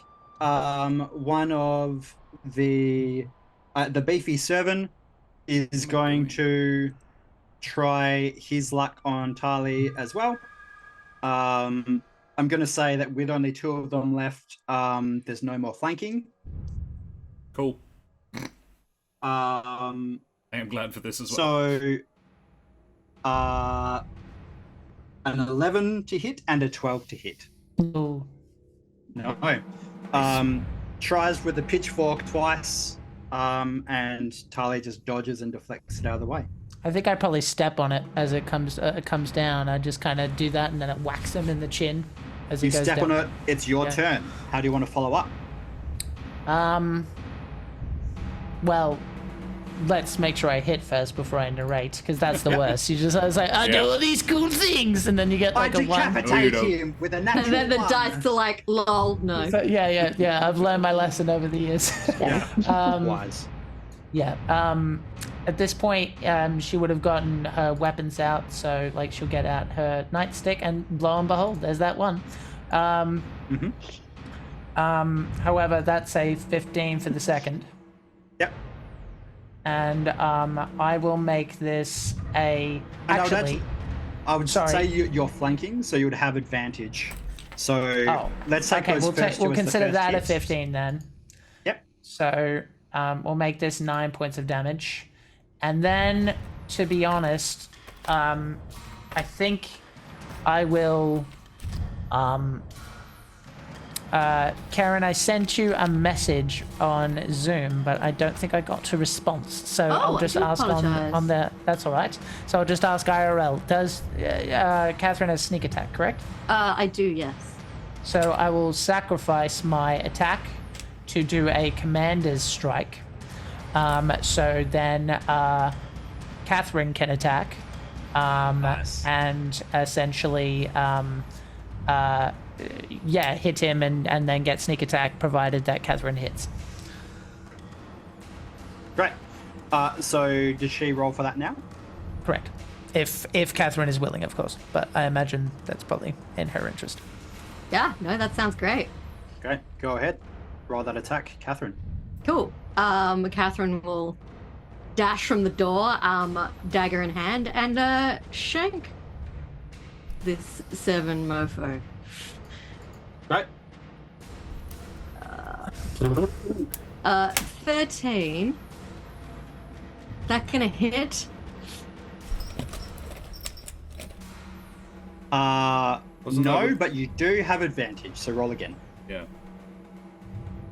Yay! Dirty 20. That will hit. Roll damage. And you will Excellent. add your sneak attack to this. Yes, so that is 5. Plus a d6 for the sneak attack. He's only 2 levels of rogue. Ah, So 8. 8 damage. Okay. Cool.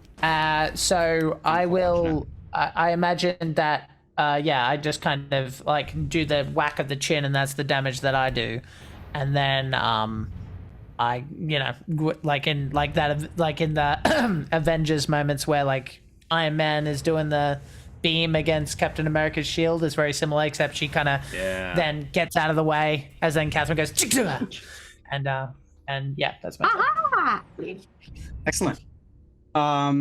It is Iron now Man is played by Catherine's- Elmo. Yeah. I don't care. He killed my mom. Oh, that's so upsetting. Catherine, it is now your actual turn. Put your hands up, reindeer games. So what I did on Tali's turn doesn't count as like anything on my. No, it's not. No, you got your thing. You got Cool. all your things. Well, since I'm right next to this person, You would be able to flank. You'd have advantage on any attacks. because Yeah. I can stab him twice, can't I? Because I can do an offhand attack. Only if you have 2 knives. Oh, you bet I have 2 knives. Okay, cool. I'll stab twice then. Great. Well, I'll try and stab twice. We'll see how this goes. Sure. Oh, look, I rolled a 2. Roll with advantage. You have advantage. Oh, sorry. I keep forgetting I have freaking advantage. That's okay. Hey, crit! Hey! Okay. How do you Right like there. to do crit damage, Brendan? I think I do it the same that Josh does. Take the maximum values of your dice, And then roll it. and Normally. then roll. Okay, so it'll be 8, 9, 10, 11 plus 11 plus 6. And will I get sneak attack on this? Yes, you will. I use second wind as well, by the way. Actually, no, I can't because I used a bonus action. Never mind. I'll put the damage back. Plus another 6. Great. So 11 plus 12. Amazing. Great. 23. Ow. Ow. 23. Fantastic. Cool. How do you want to do this against this Serban big burly veteran? Well, Tali's kind of lined me up, so I like leap in stylishly, do the first stab, and then I'll like spin my dagger around in my hand, and then just like, hurrah! And I get him right in the kidney. And they just kind of Ooh. crumple. Wow. Okay, brutal. We are very shortly about to wrap this combat, so I'll go a couple more turns. So Fig, you're up. In fact, sorry, no, you're not. This guy gets to go. Is going to attack Catherine because she just did terrible things, and do 1 hit. That will be 10. 10 piercing damage to Catherine. I'm gonna cast shield. What did he get? Yes. What's your AC? My AC is 14, so this will add 5 to making it 19. Let me find the exact number that he rolled. He rolled 19. So that Does that block it? anyway. Equals No, speed. Can't block speed it. speeds. Yeah. Never mind that. Good Never call. mind. I take it. I white knuckle through it. Yep. And make sure that you haven't spent that spell slot. Yeah. Sorry, how much was it? Was it 10? 10. Yeah. Okay, Fig, you're up. There is one more guy left. He is a Strig. Yeah, he's the guy Fig was stabbing. Yeah, more stabbing. Roll to hit. Let's stab some more. Get out of the way, I want to practice my stabbing. 16. Top it down. 16 with advantage. Yeah, he's surrounded. Yep. 17. Is the DC. 17 is what you needed. Yay! Fantastic. Oh, That was 5 damage. 5 total. Yeah. Wait, was that only one? Yeah. Yep, and you get a second attack. And a third. Yay. And a third, yeah. 12, nope, but you that have was advantage. 12, no. 20. 20. Big 20. Yes, that hits. And I might as well roll the second one as well. Yep. Yeah, no. Do I still get You an have advantage on that one? or Wait, no? he's flanked. Okay. You 26, you hit so him. yeah. Yep. Twice more. 7 and another 5. So 17 total. How do you want to do this? Hey! Hey, we got there. A Well, stab. wait, we were doing non-lethal damage, Oh. but I'm stabbing this. I'm very confused. You can punch Don't him think you with can the. non-lethally stab Yeah, someone. You can punch him with Anything, the. anything melee can be non-lethal if you choose to. Yeah. You can that's either choose to hit with the hilt, or you back, can just yeah. stab in like the thigh or somewhere. Yeah, because there's no major arteries in the thigh. It is inferred that we are skilled enough that we can render them Yeah. unconscious rather than dead. That'd Yeah, be- How well, do you do it? Were we killing everyone else, or were we just Nah. knocking them No, out? we were. Gallo It was has on been the very alcohol. clearly rendering them unconscious rather than dead. Yeah. No, so Fig's gonna take that. So yeah, she's gonna use the back, so that the hilt of the dagger, and basically it's just kind of straight to the side of the head. Fantastic.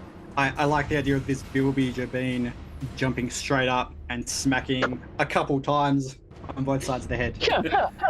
Go to sleep, go to Right. sleep. Fantastic. Sleep. While all of these people around you are unconscious, it is clear to see that apart from Farrell, all of them are missing their tongues. Yep. You are surrounded by these bodies. You look around. Nobody in the town seems to have noticed or cared. And we will leave it there. Could I add, yes. could I add one thing, just because I think it might be a nice little hook for next time? Yep. Whatever investigation, all that stuff, I imagine that we do, but what am I allowed to kind of do a little narrative thing? Please. Just because, Yeah, like, be my I guest. imagine, yeah, okay. Time up. Well, yeah, I imagine that he wakes up tied up, and that he wakes up tied up in his room, maybe by the bedpost or something like that. And he wakes to the sight of Sarah, who is in his face, and just kind of eyeing him down. And you can decide, Brennan, what Sarah does, because I imagine that she has some beef with him. But after she does that, whatever that may be, I'll get down on my knees, not my knees, but like, that kind of crouch position right there in front of him, and go, wake up. We've got some stuff to talk about, my friend. He is not looking at you. He's looking at Sarah and shivering. And we will leave it there. Nice. Ah, Tali. Oh. Dial. Catherine likes you. Fantastic. If we're going down this route, we might as well use the tools we've got. Yeah. Yeah. Ah, getting the ghost skull out to confront the creepy cold guy. Love it. Thank Gold you star. very much, How to make everyone. them This has been a lot of fun. Thank you, players, for playing. Thank you, audience, for audiencing. We are going to do our favorite moments now. I don't want to cut these favorite moments short, but I will ask that we try to keep tangents to a minimum, because it's very late, particularly for our Eastern staters. I apologize. I kind of let time get the better of me. Can I get a D5 rolled in chat, please? And audience and players start having a think about your favorite moments for yourselves and for each other. That has been audiencing. Number 4, that's Tali. Hey. Fantastic. Tali was the last one to be talked about last session and the first this time. I love it. Anyone have anything to say about Tali? Quite like the detail about the modification to fighting style because of the injuries. I love the continuation of this canon about Tali. I have a second, but yeah, that's that. To be honest, I actually think that's how we became buds, because she asked... She needed medical care when she came back, yeah. Well, not just that, but like, I am not strong in the way I used to be, but you're quick, and that seems to work for you. How does that work? Oh. And so she picked your brain about it. Okay. Oh. Which is a fighting style on the fighter thing, but I looked at that and I'm like, that's actually kind of perfect for this adventure. Let me pop that over. So, yeah. Yeah. We did workouts. Bishop I had... Carry on, sorry. I loved Tali waking up in the forest and being all like, I hate sleeping rough. She's a city girl. I got a root in my back. It's like, I got 7 kids. I deserve a decent bed, damn it. I'll just say she would hate to go camping with Kesh, wearing the jeez. equipment that she's currently wearing. Oh, Lord. Yeah, no. The bugs. Yeah. Yeah. Yeah, Ellie. I very much enjoyed the coughing and spluttering while into the room. Oh, Yes. hilarious. Casually dying in the foreground. It's fine. I look behind you. Look, it all worked out quite well in the end. I imagined the house quite a bit larger than it turned out to be when we were planning this. Yeah. Yes, go ahead. I also like the detail of the mum. And not liking... Yes. Not getting on with her mother, rather than not liking. Yeah, clearly she like gets along with her enough to like trust her with the children, but it's not a fun time. Yeah. Which I think a lot of us can relate to. It's just like, oh, I'm gonna see my mom. I love my mom. I love my mom. I love her. You don't call enough. Why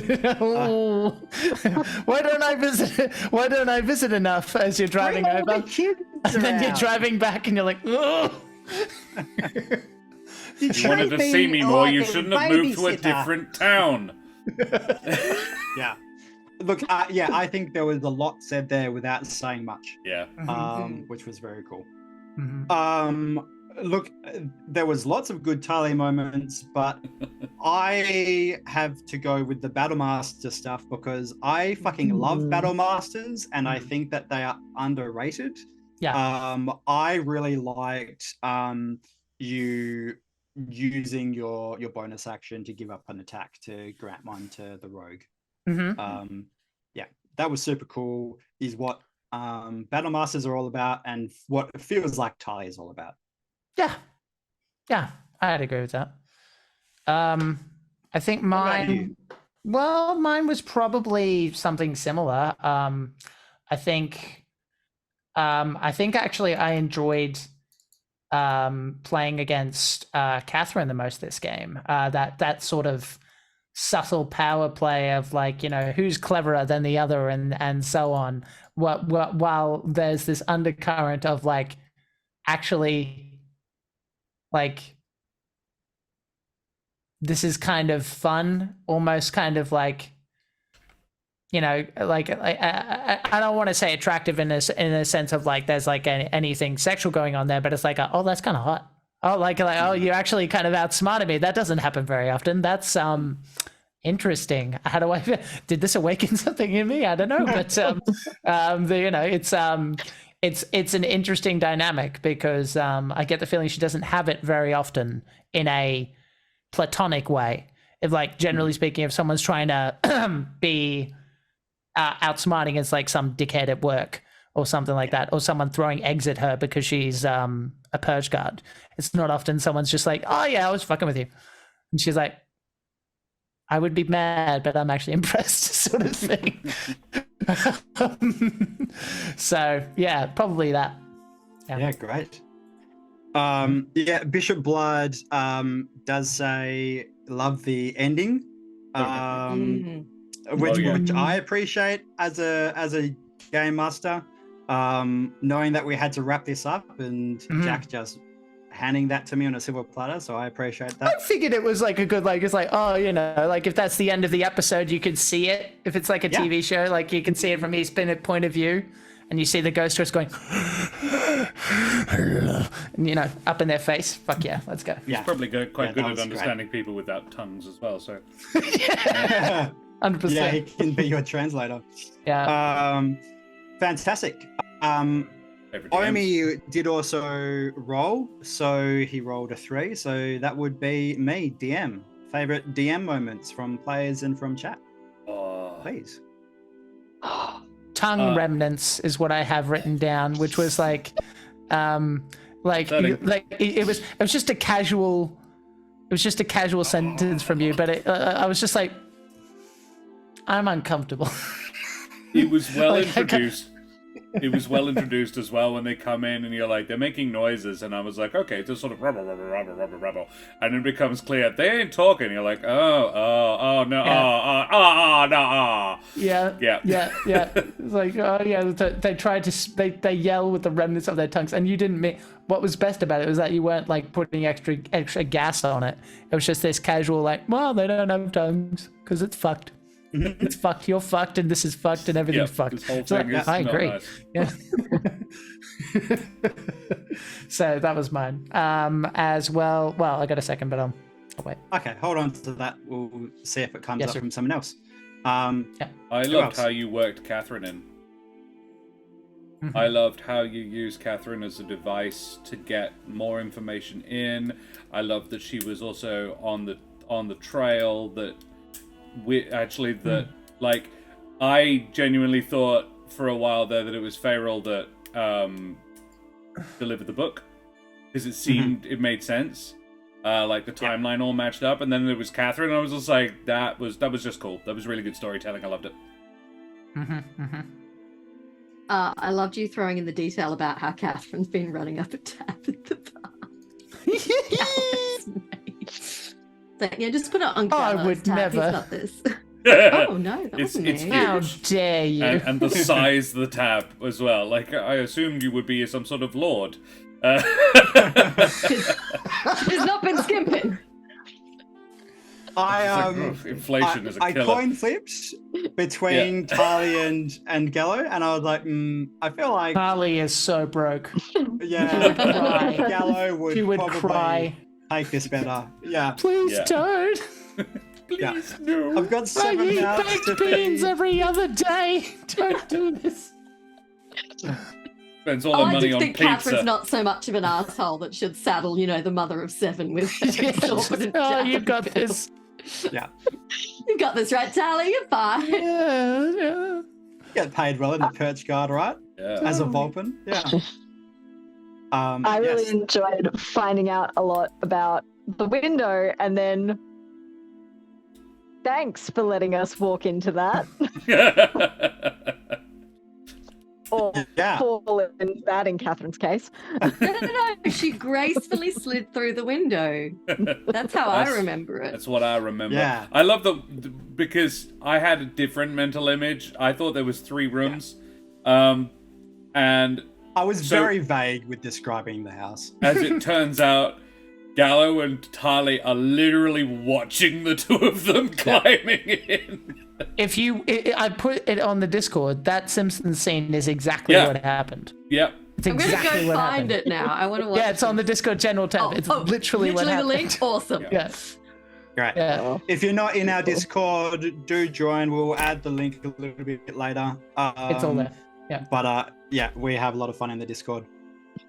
And you know what's fun about that too is this is lifted straight from the module.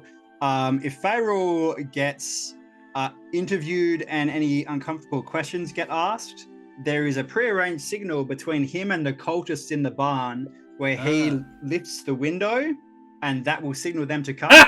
So they are very specifically watching that window at all times. So I figured not only these two people crawling up to the window, but also very loudly opening it. I'm like, Amazing. This is gold. How can I resist? No, that's too perfect.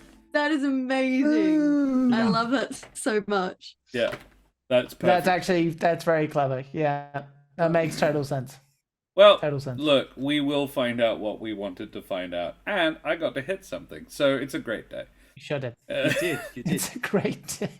The barkeep Jack, was did you also have- cool, says Bishop Blood. He really liked Bishop Blood. Really liked the Fargo, the barkeep. Yes, thank you. Yeah, there's interesting stuff there with Fargo. Jack, did you have something else? Oh, the way Sarah was played. I can't remember what scene anymore because I'm tired. Yeah, but, With Fig and Gallo. no, I remember. It was in the murder house. Yeah, in the manor. And it was, for the record, a very smart thing to do, because maybe there was information there. But man, I mean, it was already like, I think for all of us, we're like at least somewhat empathic. Otherwise, we'd be shitty at this game and our jobs. But the way you kind of subtly kind of handled that quietly, I felt so bad for her. Just like, it's like, hey, girl. So here we are. Yeah. Hey, remember Yeah, that look- place where you horribly died? Yeah, we have some questions though. So if you could keep your panic attack like to the side for a second, we've got some like. Do it in the book. Oh Lord. Do it in the book Yeah, later. it's just like, Yeah. It was I thank you yeah. for mentioning that. That was my favorite meme moment. Was Sarah's reaction to being summoned into that room in particular. Which, as players, great idea.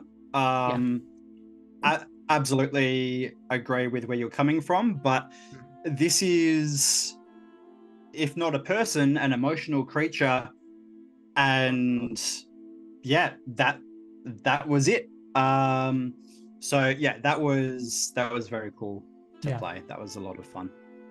She's literally a manifestation of memory, and this is the place, and it's.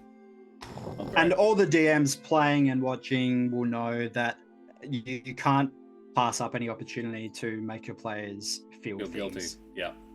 uncomfortable. So, okay, 100%. could we get another roll in chat, please? This time a D3.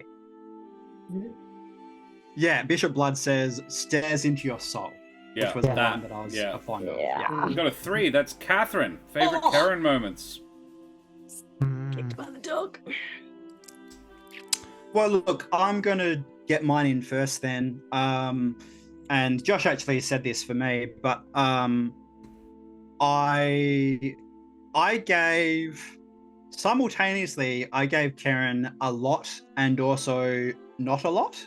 I was very vague with like her reasoning for doing the things that she did in terms of dropping the book off and things. And then when I realized that it would be faster to get certain information out through her rather than more scenes with more NPCs, I was just kind of like copy and paste.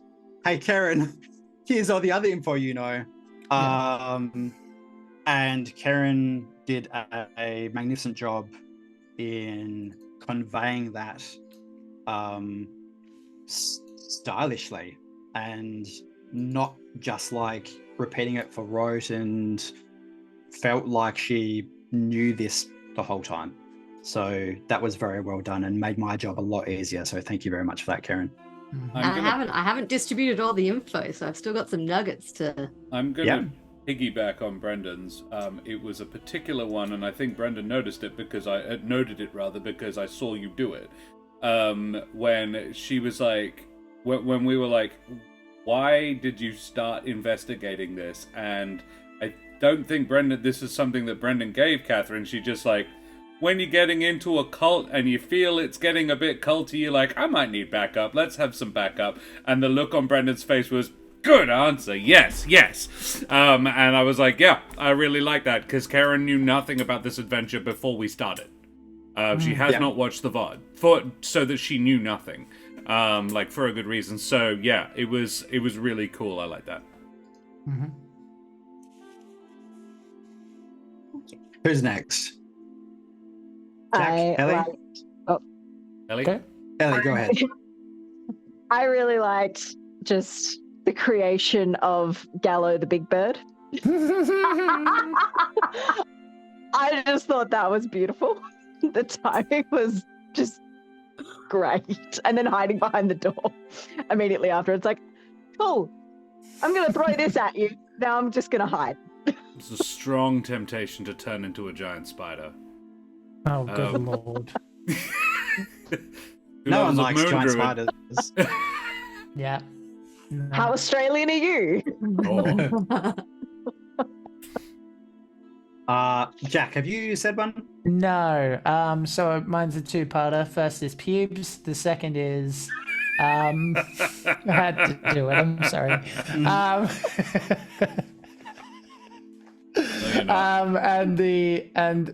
I am sorry in the sense that I will change none of my actions. And again, it's gotta be the sparring that we had. Like it's like oh yes, I was testing you, and just like it's like and then like that back and forth and la la la, and it was fun. It was a really interesting dynamic. It was like that Matrix training sequence, but a conversation. It was great. Stop trying to hit me and hit me. Yeah. I know talk foo. Right. But like both in the sense that, there was like some sparring going on, but it was also friendly. There was no aggression, at least on Tali's part. I can't speak for your character, of course. But yeah, I enjoyed that a lot. I thought that was cool. Brendan, I'm going to give you inspiration. That was fun. Talk food. Thanks. I'll be sure to use it against you. Yeah. I love playing my various iterations of Catherine. Because is it two or the three? Two. Josh, do you remember? Is it just the two? Just the two. It's the two. Technically, It's two there is a bits of it. third, but it was a one-off, and it's not really a third. It's the one that we went and played with Rackham. We played Jason and Catherine, but it was a one-shot. That's right. It was for Riff Raiders, and it was theoretically it could have been canonic in Catherine's world, or Catalina's world rather. Yeah. So there are two, but yeah, it's really cool to have Catherine come back. In my own headcanon, actually, Catherine is Catalina. She's just polymorphed herself so that she can fit in this world. And it's actually... I mean, there's multiversal stuff that's been established and going on. There's any number of ways of hand-waving that. So absolutely. Yeah. So, Karen, continue. Was there any more to that, or? Let me see if I remember. Now how the jokes about my giant tongue came up, but that was kind of funny. Yeah.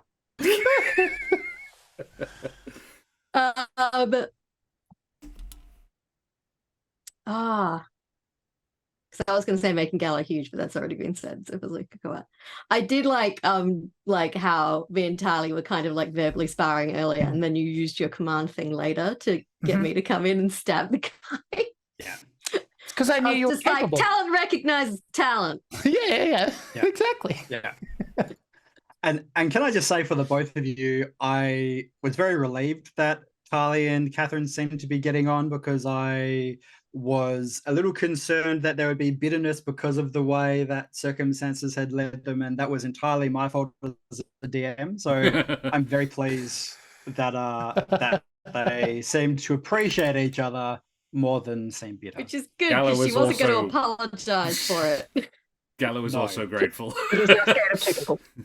Yeah. Yeah. Look, any other person, it would have been like, oh yeah, maybe I'll hold a grudge. But like, it was such a unique experience for her that it was just kind of like, oh, I'll let it slide, but don't fucking do it again.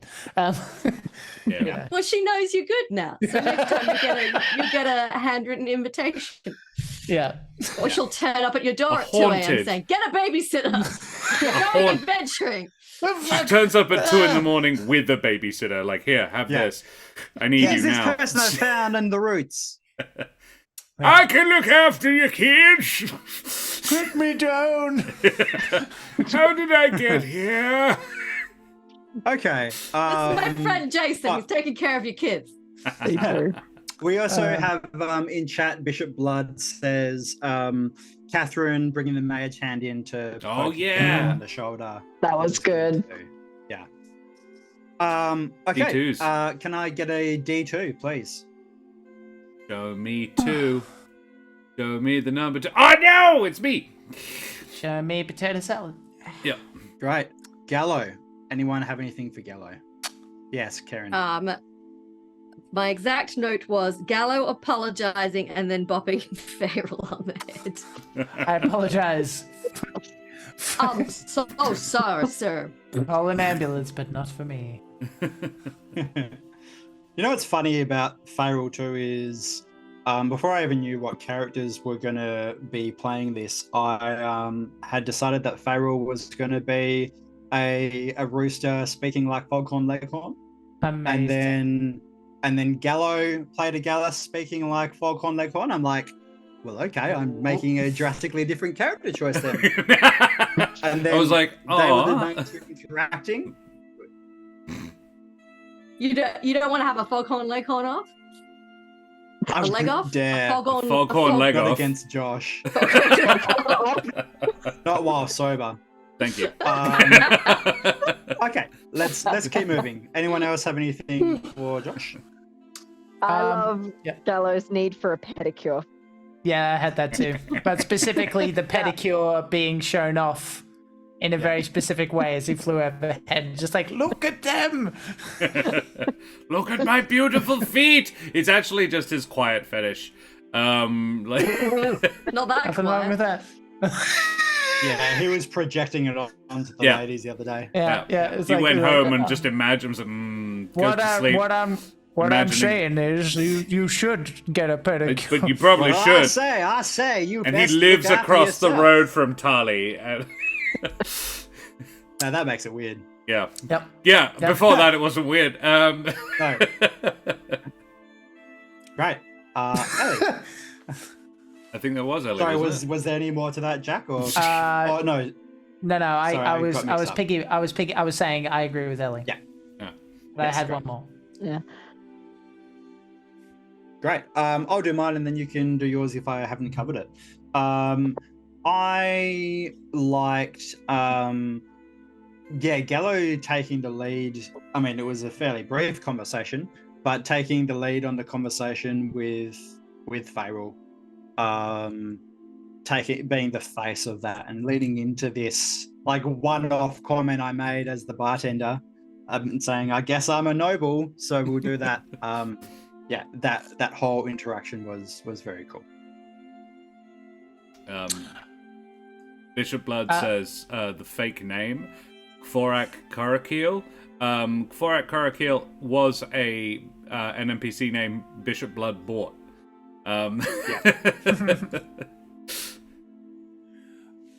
Mine was actually Under the Stars. Him having this kind of fondness for being outside and then having that moment of fondness for home, which was cool. Like it was like actually I really like this, but yeah, no, this isn't home, and you know, we're fighting for the same thing is what seemed to be the subtext, and that was cool. It was nice to kind of bring it back to what ultimately matters. So, yeah. Josh, favorite self. My favorite self was the housekeeper lady. creating. Yeah. I know we all joke about it, but actually, like, because it gave me an opportunity to speak to who Gallo was. Yeah, 100%. Yeah. And like what his style is, and was like, well, I can't help everybody, but I can help this lady. Yeah. And hell, I need to. It's nice to have someone to cook you breakfast. 100%. If I could afford it, I would. Yeah. Yeah. So that Oh was my man, if I favorite never thing. had to cook again, amazing. Clean specifically. Like if I could just hire someone to do that shit. Oh, so Yeah. good. Yeah, that was cool. Right. Favorite Ellie moment. Fantastic. Oh, we did have Ellie. one last Gallo one in chat from Vicious Blood, which was also when Gallo went all Belmont. Oh yeah, getting to show his other side was also fun. Yeah, it was like he's also a fucking badass. Yeah. And I know there's special monk subclass stuff you've been sitting on and can't wait to use, so I can't wait to see that too. I have I'm sure actually I'm gonna used. get beat I up. have actually utilized one bit of my subclass already. He has a medicine of +9. Yeah. Good subclass. Mm. Okay. Ellie, let's talk about favorite Ellie and Ephigious moments. Iphigenia. Iphigenia. My apologies. Vagina. Yeah, Iphigenia. Yeah. Right, that's right, dear. I'm a Jerbean and I'm If a very excited vagina. to be... Wear a vagina. Where are those little ones? I'm going to take such good care of them. Please save us from this crudeness. that I Fig wasn't being was- crude. I was quite a Mrs. Doubtfire. Could you... Fig was so adorable talking to Sarah. You brought her out in the murder house, and Fig's just speaking to her so gently and sweetly. Mhm. And yeah, that was really lovely. Just how Fig handled the traumatized ghost girl. Mm. I really like Fig and Gallo's vibe. We've been talking about Tali and Catherine's vibe. I really like Fig and Gallo. And getting to do the ritual, but yeah, no. Fig and Gallo have had a couple of we've had a scene together, and it was really nice to have that with that scene with Sarah. And yeah, it was really nice to bounce off you in that. I really enjoyed that scene. Getting to have a one-on-one with Fig. And also demonstrate that Gallo knows that Fig has a thing about hurting other Jerbeans, which I presume is what Fig has. And he's like, don't worry, I'll just take this one out so Fig doesn't have to. Was fun. Yeah. Dagger of Alarm always buzzing. Yeah. Again. I'm in danger. Yes. Jack. Mine was a two-parter. And the reason I'm just going now is because Josh already said Jerbean sympathy was a very interesting kind of quirk. I like quirks. I like when characters kind of show that like they have lines that they're not going to cross, which is probably shown because the two major characters I play, like Smoothie wants to, I don't fucking know, but something with Strahd, and this character's like, no, I'm a cop, man. I can't do certain things, and I want to arrest people, which makes things more interesting in my opinion. So I like that there was like this line that Ellie didn't want to cross, but it was a line. It was just this joke thing. I think it was when we were camping, and Gallo was like, it's not a competition. So I was like, yes, it is. But it was a joke. But it was like, yes, it totally is. Everything's a competition. You're just not winning. And Fig's like, I want to vote for you, Gallo. I like you, but I'm scared of Tali. Scary. Yeah. That was so adorable. Because I can imagine it was all said in good humor. You know, like just this kind of like. Because I mean, like we already know that Gallo's somewhat of a badass and all that stuff, and even though Tali has a great charisma, a bad charisma I should say, it's fun to imagine that we're close enough and know each other well enough that it's like it's all a joke, but it's like it's banter. Yeah. And I thought that was cool. I like that a lot. My favorite Fig moment was a line as well. I can't remember if it was Tali or Gallo. It might have been Gallo, but can't remember. But one of them took her aside and said, "Are you okay?" I think it was Tali. Yeah. Tali. And Fig just saying, "I will be," was lovely. Said a lot about her. It did say a lot about her. Yeah, that really just got me. So yeah, thanks for that, Ellie. You're welcome. Anyone else? Yeah, go ahead. I would Ellie. say, yeah, let Ellie first. Mine was not really the actual Fig moment, but it was when everyone was talking about sort of the Alderheart and the roots and that, and then it's like, home is where the Alderheart is. Yeah. Home is where the Alderheart is. Yes. Like that, I enjoyed saying that. I think I got some influence too. So, yay. But we're Got fans of some puns here. Yeah. Yes. I also, to ride on what's already been said a little bit, I loved how flustered you got when you felt you were being asked to choose between Tali and Gallo. I like them both. That was very cute, even before the line.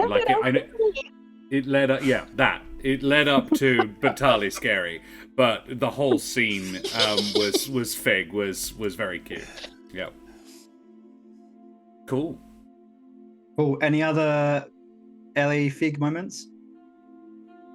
Not really, except to add that home is where the Alderheart is like a t-shirt worthy pun, Yeah. I think. A doormat? No, what we need is the image of Tali and The Gallo swinging. flanking Yeah. Fig and the swinging and just the Alderheart. Home is where the Alderheart is. Oh! I need to contact the Hit Point Press about that one. That's so good. I like that of the 2 episodes that we've had. We're 2 for 2 for really nice Adorable t-shirt character fan art art. moments. Yeah. We're too good, man. Yeah. Wish I Yeah. could Yeah. draw. I mean, Oh god, me too. My partner I can't can, wait. but we'll have to see if she's up for it. But I think she'd be down for the first one at least, over the books and things, because she Yeah. she likes drawing animals more than people anyway. So maybe. I can't wait for you to manufacture a moment next session with the 4 of you just stabbing a guy. Yeah. All at the same time, but with like cute smiles on her face. Like, Yes. yeah, okay, this is where you get right there. Yeah. home is Yeah, where yeah. the Alderheart is. The heart In the you can draw in chest. blood. Well, thank you very much, everyone. This has been a lot of fun. Let's do a little bit of housekeeping first. So we did mention the Discord earlier, so please do check out the Discord link and our social links as well. Follow us on all the things, but honestly, join the Discord. It's a lot of fun. It's really active. It's a really great community there. Please join us. The We have pet memes pics. are not bad either. Oh, and so many pet pics. Please join us there. Siri, come say hi. We The also baby with are her supported jumper. by Wood and Forge, who give us delightful things made of various types of wood to hold dice and such. We love wood here. It's super good. And also, you're listening to music that has been powered by Sirenscape. So Sirenscape, when you can get it just right, hits beautifully. So invest a little bit of time and you'll do not too badly with them. We'll save our reintroductions, outros the one. for later. Karen, you're occupied with the dog, so I'm going to throw this to Josh again. Josh, can you talk to us a little bit about the Ukraine, please? I certainly can. The Ukraine, as you may have noticed, is going through a bit of a war right now. And it is still ongoing, well over a year now, and has generated a fair number of refugees. So if you have any spare pennies in your digital wallets, please consider chucking it over at the emergencyactionappeal.org.au. You will find some excellent links there. There are a conglomeration of Australian charities and not-for-profits have banded together to work to help some of those refugees being displaced by the war. So if you have any, please chuck it over there. If you do, bless your hearts, and if you sneeze during that, bless you. Yes, thank you very much for that. Let's do some 30-second little outros to wrap up. Ellie, can you please tell us a little bit about who you are? Hi, I'm Elibee. You can find me on socials as at Elibee94. Don't remember which socials. Sorry, guys. See if you can find me. It's a challenge today. Challenge accepted. The Life Rogue confirmed. Karen, please go ahead. Hi, I'm Karen, sometimes known as the Mother of Bunnies. I'm former a writer. You can follow me on X at Mother O Bunnies, which is really the only way I can say the new name of Twitter without wanting to vomit in my own mouth. No, correct. That's yeah. You can also follow my Yep. Bella Sculptor Ego, Miss Lollamore, over on Instagram, or listen to me on the There Be Dragons podcast, where I play Ryland Westfall, who's a Dragonborn badass. Or find me here multiple times a week at the moment. Maybe more Baldur's Gate. I believe we're doing Jackbox games tomorrow night. Yep, we are. Cool. Paris and Ardana will be joining I'm us. down. Hell yeah. Excellent. Jack, who are you? Yes, sir. Well, I think Josh made that an open invitation. The answer is maybe, because I'm recording a tape tomorrow. So I'll see how I go. But yes, hello everybody. My name is Jack. I am a professional game master. You can find me on www.dungeonmasterforhire.com.au.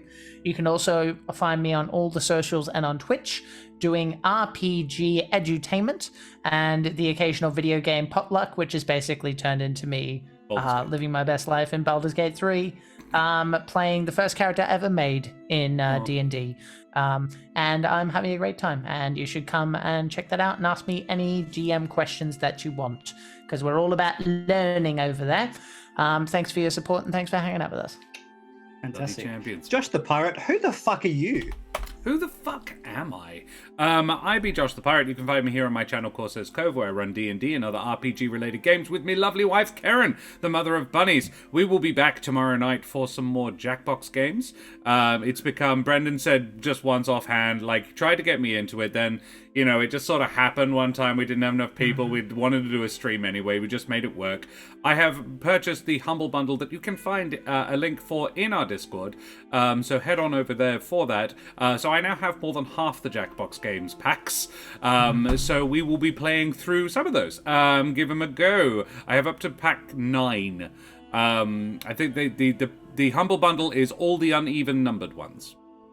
All the odd ones, you might say. Yeah. But I also have number 2. So I have all of the prime numbered party packs and the 9th one, which is kind of fun. Sure, why not? Tons of Quiplash. Karen's really good at it. We'll be doing that. Then on Monday night, we are back for some more Midnight and Madness with Jack and the gang in Barovia. Right. And Tuesday night, Karen and I will probably be playing more Baldur's Gate 3, and we will try and do split screen co-op. It's late. I'm tired. If you like my majestic voice, if you think I could stand to turn the face down a bit, you can find me in the podcast There Be Dragons, where I play the infamous and deadly pirate Sken Felspar and his little dragon, Hrosh. There you go. Brendan, who the heck are you?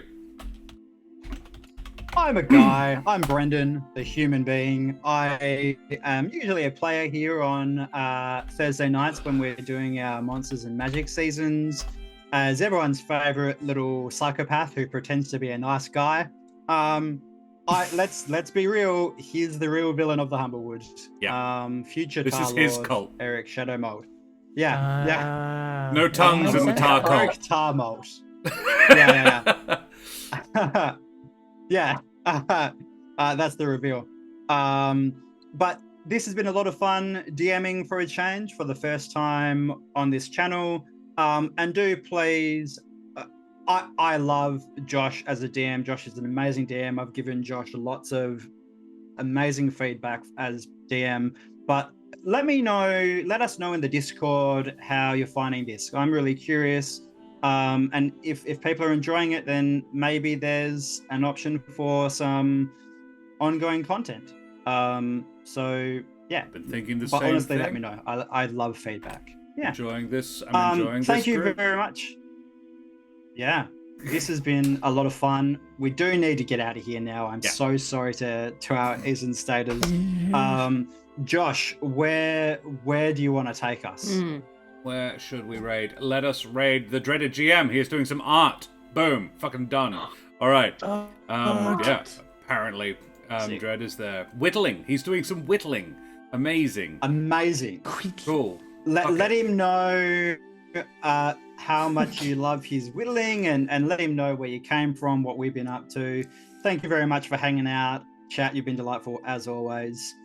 We're going to go after a short break. Thank you very much. Say fare thee well, everyone. Fare thee well, everyone. Bye.